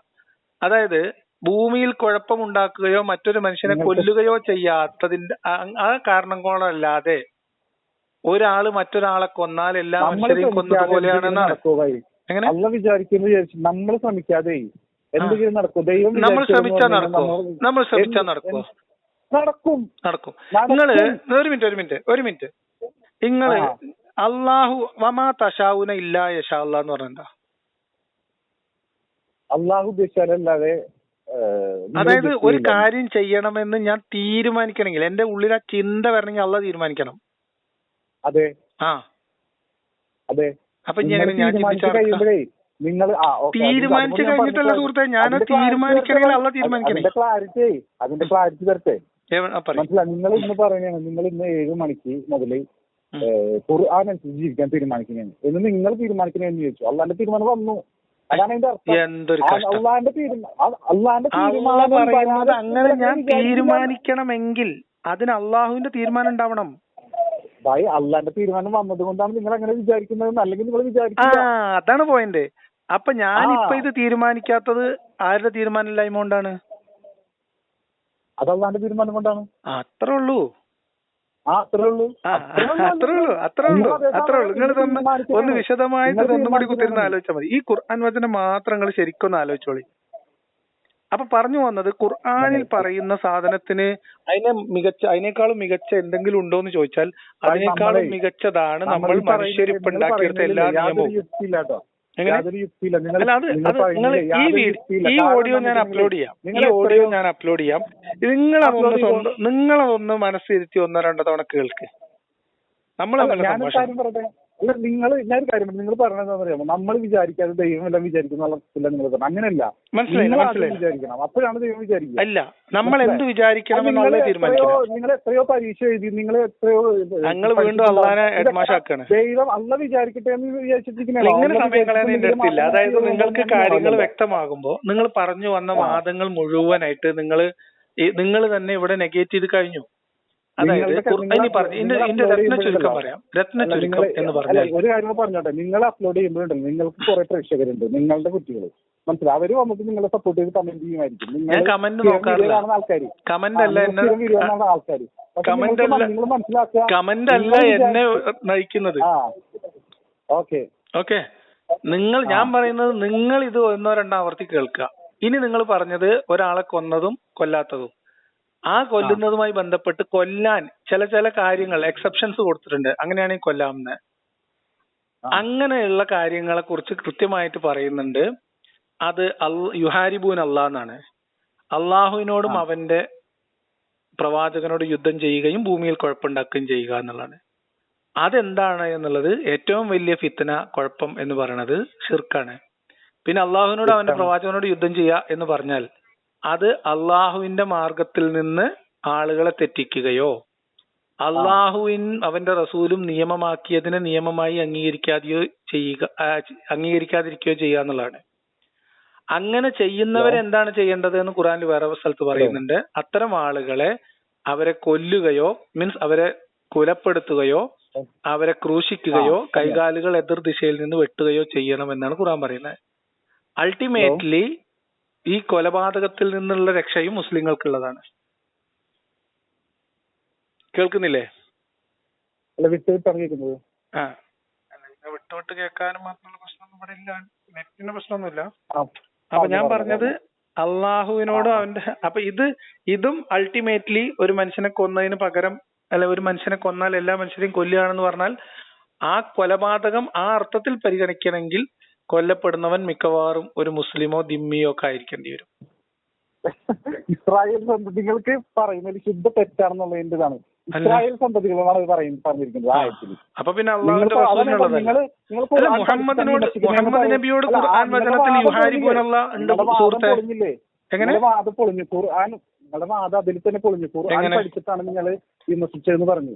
എന്നിട്ട് നിങ്ങൾ ഇപ്പൊ പറഞ്ഞു ആ വാദം പറഞ്ഞിരിക്കുന്നത് മുസ്ലിങ്ങളോടാണ്, അത് ഇസ്രായേൽ സന്തതികളോടാണ് പറഞ്ഞത്. എന്താ പറഞ്ഞത്? ഞാൻ നേരത്തെ പറഞ്ഞ ആയിട്ടുണ്ടല്ലോ, ഒരാളെ ജീവൻ രക്ഷിച്ചാൽ എന്നുള്ളത് എല്ലാവരെയും രക്ഷിച്ച പോലെ ആകുന്നു എന്നുള്ളത്, അത് മുസ്ലിങ്ങളോടാണെന്നാണ് നിങ്ങൾ പറഞ്ഞത്. മനസ്സിലായി? നിങ്ങൾ എന്നിട്ട് ഖുർആൻ പഠിച്ചാണെന്ന് പറയുകയും ചെയ്യും. പക്ഷേ അത് ആക്ച്വലി പറഞ്ഞിരിക്കുന്നത് ഇസ്രായേൽ സന്തതികളോടാണ്. അവര് മുസ്ലിങ്ങളല്ലേ? മൂസാ നബിയുടെ ജനത മുസ്ലിങ്ങളല്ലേ? അന്ന് ആരായിരുന്നു അവര്? അല്ല, മുസ്ലിങ്ങളല്ലേ? നിങ്ങൾ പറഞ്ഞാൽ മതി. അല്ല, അന്ന് ആരായിരുന്നു? അല്ല, മൂസാ നബിയുടെ ജനതയോട് പറഞ്ഞതാ. മൂസാ നബിയുടെ ജനതയോട് പറഞ്ഞതാണ്. അതെ, മൂസാ നബിയുടെ ജനത മുസ്ലിങ്ങളല്ലേ? അന്ന് ആരായിരുന്നു അവര്? അന്ന് മൂസാ നബി അന്ന് ഇസ്ലാമില്ലേ? ഇതാക്കിപ്പെട്ടത്. അന്ന് ഇസ്ലാമില്ലേ? ഞാൻ ചോദിക്കുന്നത് അല്ല മൂസാ നബി മുസ്ലിം ആണോ? നിങ്ങൾ പറഞ്ഞാ മതിയേ. എന്തോ മൂസാ നബി മുസ്ലിം ആണോ? മുസ്ലിമാണോ? നിങ്ങൾ ഖുർആൻ പഠിച്ചിട്ട് എന്താ മനസ്സിലാക്കി? നിങ്ങൾ പറയ്. എനിക്ക് സംശയമില്ല, നിങ്ങൾ മുസ്ലിമാണ്. അപ്പൊ മൂസാ നബിയുടെ ജനത മുസ്ലിങ്ങളല്ലേ? അത് അതിനുശേഷം അതുകൊണ്ട് ജനതയായിരുന്നില്ല അവര്. അതിനുശേഷം പിന്നീട് മൂസാ നബി അലൈഹി സ്വലാം ദീൻ കൊണ്ടുവന്ന ശേഷം അവരിൽ വിശ്വസിക്കാൻ ചെയ്തിട്ടുള്ളൂ. അതെ, ആയിക്കോട്ടെ. മൂസാ നബിയുടെ ജനത. അപ്പൊ ഈ പറഞ്ഞത് നിങ്ങൾക്ക് മനസ്സിലായില്ല അല്ലേ? ഒരു മനുഷ്യൻ മറ്റൊരു മനുഷ്യനെ കൊന്നതിന് പകരമായോ ഭൂമിയിൽ കുഴപ്പമുണ്ടാക്കിയതിന് പകരമോ അല്ലാതെ ഒരാളെ കൊന്നാൽ എല്ലാ മനുഷ്യരെയും കൊന്നതുപോലെയാണ് എന്നാണ് ഇസ്രായേൽ ജനതയോട് അള്ളാഹ് പറയുന്നത്. അത് ഖുർആനികമായിട്ട് നമ്മൾ പരിഗണിക്കുന്നത് മുഹമ്മദ് നബിയിലൂടെ പൂർത്തീകരിക്കപ്പെട്ട ഒരു വചനത്തിന്റെ കൂടി പശ്ചാത്തലത്തിലാണ്. മനസ്സിലായോ? ആ യുഹാരിബൂൻ അല്ലാഹ് എന്ന് പറയുന്നതിനെയും ഭൂമിയിൽ ഫിത്ന ഉണ്ടാക്കുക എന്ന് പറയുന്നതിനെയും മറ്റു ഖുർആൻ വചനങ്ങളിലൂടെ അള്ളാഹു വിശദീകരിച്ചിട്ടുണ്ട്. ആ വിശദീകരണത്തിന്റെ അടിസ്ഥാനത്തിൽ ഷിർക്കാണ് ഏറ്റവും വലിയ ഫിത്ന. ഷിർക്കിലാവുകയോ അള്ളാഹുവിന്റെ ദീനിൽ നിന്ന് മാർഗത്തിൽ നിന്ന് ആളുകളെ തെറ്റിക്കാൻ വേണ്ടി ശ്രമിക്കുകയോ ചെയ്യാം. അപ്പൊ ഞാൻ ചെയ്യുന്നത് ഒരു ഫിത്നയാണ് ഇസ്ലാമിന്റെ കാഴ്ചപ്പാട്. മനസ്സിലായോ? ഇങ്ങനെ ചെയ്യുന്ന ആളുകൾക്കുള്ള ശിക്ഷ, ഒരു മിനിറ്റ് ഇങ്ങനെ ചെയ്യുന്ന ആളുകൾക്കുള്ള ശിക്ഷയും ഖുർആൻ വിശദീകരിച്ചിട്ടുണ്ട്. മുഹമ്മദ് നബിയെ വിമർശിക്കുകയോ അള്ളാഹുവിനെ വിമർശിക്കുകയോ ഖുർആനെ നിന്ദിക്കുകയോ ഒക്കെ ചെയ്യുന്ന ആളുകൾക്കുള്ള ശിക്ഷ അതിൽ പറയുന്നത് അവർ കൊല്ലപ്പെടുകയോ ക്രൂശിക്കപ്പെടുകയോ കൈകാലുകൾ എതിർദിശയിൽ നിന്ന് ഛേദിക്കപ്പെടുകയോ നാട് കടത്തപ്പെടുകയോ ചെയ്യണം എന്നാണ്. മനസ്സിലായോ? അപ്പൊ അൾട്ടിമേറ്റ്ലി അന്ന് ഇസ്രായേൽ സന്തതികൾക്ക് കൊടുത്ത ആ നിർദ്ദേശം ഇസ്ലാമികമായി പൂർത്തീകരിച്ചു വരുമ്പോ അതിന്റെ പരിരക്ഷ മുസ്ലിങ്ങൾക്കേ കിട്ടുള്ളൂ എന്നാണ് ഈ പറഞ്ഞതിന്റെ അർത്ഥം. ഞാനൊരു കാര്യം പറയട്ടെ. അതായത് അപ്പൊ ആ ആയത്തിന്റെ കാര്യം കഴിഞ്ഞു. ഇനി എന്തെങ്കിലും ഉണ്ടോ? അതായത് ഞാൻ പറഞ്ഞേക്കട്ടെ. ഞാൻ അള്ളാഹു അതായത് ഭൂമിയിലുള്ള ജനങ്ങളെ വിശ്വസിക്കാനും അവർക്ക് സ്വർഗം ലഭിക്കുവാനും വേണ്ടിയിട്ട് ഒരു ഖുർആൻ അവതരിപ്പിച്ചു. അങ്ങനെ അള്ളാഹു ഉദ്ദേശിച്ചിട്ടില്ലാന്ന്. അല്ല ഞാൻ പറയുന്നത് കേൾക്കും. പിന്നെ എന്തിനാ ഖുർആൻ? അള്ളാഹു അങ്ങനെ ഉദ്ദേശിച്ചിട്ടില്ല. അള്ളാഹു ശുദ്ധമായിട്ട് ആളുകളെ പറ്റിക്കുക. ഞാൻ പറഞ്ഞുതരാം, നിങ്ങൾക്ക് പറഞ്ഞുതരാം. അള്ളാഹു പറയുന്നു മനുഷ്യനെ സൃഷ്ടിച്ചത് അള്ളാഹുവിനെ ആരാധന ചെയ്യാൻ വേണ്ടി മാത്രമാണ്, അല്ലേ? അതെ. അള്ളാഹുവിന്റെ ആരാധനകളിൽ നിന്ന് മനുഷ്യനെ പഴപ്പിക്കുന്നത് ആരാണ്? പിശാചാണ്. ഈ പിശാച് ആരുടെ സൃഷ്ടിയാണ്? അള്ളാഹുവിന്റെ സൃഷ്ടിയാണ്. ഈ പിശാചിലൂടെ പിഴപ്പിക്കപ്പെടുന്ന ജനതയെ കൊണ്ട് നരകത്തിന്റെ വയറ് നിറക്കാം എന്ന് അള്ളാഹു നരകത്തിന് വാക്ക് കൊടുക്കുന്നത് മനുഷ്യരെ സൃഷ്ടിക്കുന്നതിന് മുൻപാണ്. അതെ. അപ്പൊ അള്ളാഹുവിന്റെ ഈ ഉദ്ദേശം മനുഷ്യനെ സൃഷ്ടിക്കുന്നതിലൂടെ എന്തായിരുന്നു? സൃഷ്ടിക്കുന്നതിലൂടെ ഉദ്ദേശം എന്ന് പറഞ്ഞത് അതുകൊണ്ടാണ് ഞാൻ പറഞ്ഞത് ഖുർആൻ അവതരിപ്പിക്കുന്നത്. ഒന്നിൽ അള്ളാഹ് നോണ പറയുന്നു. അല്ല ഞാനൊന്ന് പറയുന്നത് തീരട്ടെ ഭായി. അതായത് ഖുർആൻ അവതരിച്ചിരിക്കുന്ന എന്തിനാണ്? അതനുസരിച്ച് ജീവിക്കാനും. അത് നമുക്ക് പറയാം. ഞാൻ ചോദിക്കണം അള്ളാഹുവിന്റെ ഉദ്ദേശം എന്തായിരുന്നു? പറയാൻ അവസരം നിങ്ങൾ അള്ളാഹു മനുഷ്യനെ സൃഷ്ടിച്ചത് എന്തിനാന്ന് പറയും, എന്നിട്ടല്ലേ ഖുർആനിക്ക് വരണ്ടുള്ളൂ. അള്ളാഹുവിനെ ഇബാദത്ത് ചെയ്യാൻ വേണ്ടിയിട്ടാണ്. അപ്പൊ അള്ളാഹു ഒരു ഫെയിലിയർ അല്ലേ ആക്ച്വലി? ഒന്നീ അള്ളാഹു ഒരു ദുരന്തമാണ്, അല്ലെങ്കിൽ അള്ളാഹു ഒരു ചതിയനാണ്. ഇതാണ് ഇതിന്ന് നമുക്ക് കിട്ടുക. നിങ്ങളൊന്ന് മനസ്സിരുത്തി ആലോചിച്ചാൽ മതി. നിങ്ങളൊന്ന് മനസ്സിരുത്തിയിട്ട് നിങ്ങള് ചെറിയ പ്രായത്തിൽ പഠിച്ച നരകപ്പേടിയും കബർ പേടിയൊക്കെ ഒഴിവാക്കിയിട്ടൊന്ന് ഇരുന്ന് ചിന്തിച്ചാൽ ഉത്തരം കിട്ടും. നമ്മളെ സൃഷ്ടിച്ച് നമ്മളെ പരിപാലിക്കുക, നമുക്ക് ഭക്ഷണവും വസ്ത്രവും അങ്ങനെ എല്ലാ സൗകര്യങ്ങളും ചെയ്തു തരുന്ന ദൈവത്തിന് നമ്മൾ ആരാധിച്ചാൽ എന്താ കുഴപ്പം? ഒരു കുഴപ്പമില്ല. ആ ദൈവം അങ്ങനെ ഒരു ദൈവം നമ്മളെ പേപ്പിച്ച് നരകത്തിലിടാൻ വേണ്ടി ഇബ്ലീസുമായിട്ട് ചട്ടം കെട്ടുമെന്നാണ് എന്റെ ചോദ്യം. ഇബ്ലീസിന്റെ സ്റ്റോറി എന്താണ് അതൊന്ന് പറഞ്ഞു തന്നെ. അല്ല, അള്ളയല്ലേ സൃഷ്ടി, അതിന്റെ കാരണക്കാരൻ അള്ളയല്ലേ? ഞാൻ ചോദിക്കുന്നത് എന്തുകൊണ്ടാണ് ഇബ്ലീസ് അള്ളാഹുവിന്റെ സൃഷ്ടിയും പെർമിഷനും കൊണ്ടാണോ? ഇബ്ലീസിനെ സൃഷ്ടിച്ചപ്പോഴേ ആദം നബി അലൈഹി സ്വലാമിന് സുജൂദ് ചെയ്യാൻ പറഞ്ഞിട്ടുണ്ട്. അത് വിശദമായിട്ട് ഞാൻ എന്റെ വേറെ വീഡിയോയില് ഇത് മാത്രം സംസാരിച്ചിട്ടുണ്ട്. അതായത് നന്മ തിന്മകളിൽ ഇസ്ലാമിലല്ല. അല്ല, ഇബ്ലീസിന്റെ കഥ വിശദമായി പറഞ്ഞിട്ടുണ്ട്. നിങ്ങളത് കേട്ടോളി. നിങ്ങളതിൽ എന്തെങ്കിലും മറുപടി നിങ്ങൾ വിളിച്ചോളി. ഞാൻ അതിന്റെ ലിങ്ക് നിങ്ങൾക്ക് അയച്ചുതരാം. അപ്പൊ ഞാൻ പറഞ്ഞത് നമ്മുടെ ദൈവത്തിന് നമ്മൾക്ക് നല്ല രീതിയിൽ വരണം ഉദ്ദേശം ഉണ്ടായിട്ടില്ല എന്നാണ് ഈ പറഞ്ഞതിന്റെ അർത്ഥം. ദൈവത്തിന് മനുഷ്യരായിട്ട് യാതൊരു കമ്മിറ്റ്മെന്റും ഇല്ല. ദൈവത്തിന് മനുഷ്യരോട് കമ്മിറ്റ്മെന്റ് ഇല്ല. ദൈവത്തിന് കമ്മിറ്റ്മെന്റ് ഉണ്ട് എന്ന് ഇസ്ലാമിലൂടെ നമുക്ക് ബോധ്യപ്പെടുന്ന നരകത്തോട് മാത്രം. നിങ്ങൾക്ക് തന്നെ ഒരു അസുഖം വന്നിട്ടുണ്ടെങ്കിൽ ഭേദപ്പെടുത്തുന്നത് ആരാണ് ബൈ? നിങ്ങൾക്ക് തന്നെ മരിച്ചു കഴിഞ്ഞാൽ നമുക്ക് എന്താവും ബൈ എന്നൊക്കെ ചോദിക്കണേ. അവിടെ നിൽക്കേ, ഞാൻ പറയുന്നത് നിങ്ങൾക്കൊരു അസുഖം വന്നിട്ടുണ്ടെങ്കിൽ നിങ്ങൾക്ക് ഭക്ഷണം, വസ്ത്രം, എല്ലാ സൗകര്യങ്ങളും മനസ്സിലായോ? മഴയില്ലെങ്കിൽ ഈ ഭൂമിയിൽ ഒരു ഫ്രൂട്ട്സ് പോലും മുളക്കില്ല. എന്റെ വീട്ടിലെ പല്ലി പറയാറുണ്ട് ഇടയ്ക്ക്. അല്ല, എന്റെ വീട്ടിലെ പല്ലി പറയാറുണ്ട് ആ പല്ലി ഞാനാണ് ഈ ഉത്തരം താങ്ങുന്നതെന്ന്. അത്ര അതാ പറഞ്ഞ അതിന്റെ ഒരു കഥയാണ് പറഞ്ഞത്. അപ്പൊ അള്ളാഹു നിങ്ങൾ ഒന്നുകൂടി മനസ്സിരിച്ച് പഠിച്ചാല് ഒന്നുകിൽ ഒരു ചതിയുടെ കഥ മനസ്സിലാവും, അല്ലെങ്കിൽ അള്ളാഹുവിന്റെ ഉദ്ദേശം പാളി, അള്ളാഹു ഫെയിലിയർ ആണ് എന്ന് നമ്മൾ പറയേണ്ടി വരും. എന്തായാലും നിങ്ങൾ കുറച്ചുകൂടി വിശദമായിട്ട് പഠിക്കും. നിങ്ങൾ എന്നെ പഠിപ്പിക്കാൻ വിളിച്ചിട്ട് നിങ്ങൾ നല്ലോണം പഠിക്കും. നിങ്ങൾ അത് ചെറിയ പ്രായത്തില് മദ്രസയിൽ നിന്ന് കുത്തിക്കയറ്റിയത് ഒഴിവാക്കിയിട്ട് നമ്മൾ സ്വതന്ത്രമായിട്ട് പഠിക്കും. അത് അല്ല ഞാൻ പറഞ്ഞ ആ ഭയത്തിൽ നിന്ന് മുക്തി നേടിയിട്ട് സ്വതന്ത്രമായ മനസ്സോടെ ഒന്ന് വായിക്കുന്ന പറയാം. എന്നിട്ട് നിങ്ങൾ ഒന്നുകൂടി ഇല്ല അങ്ങനെയല്ലാന്ന് ഇപ്പൊ നമ്മളെ സംസാരത്തിലും. എന്തായാലും ശരി, നിങ്ങൾ കുറച്ചുകൂടി കഴിഞ്ഞിട്ട് വിളിക്കും. ആയിക്കോട്ടെ, ഓക്കെ.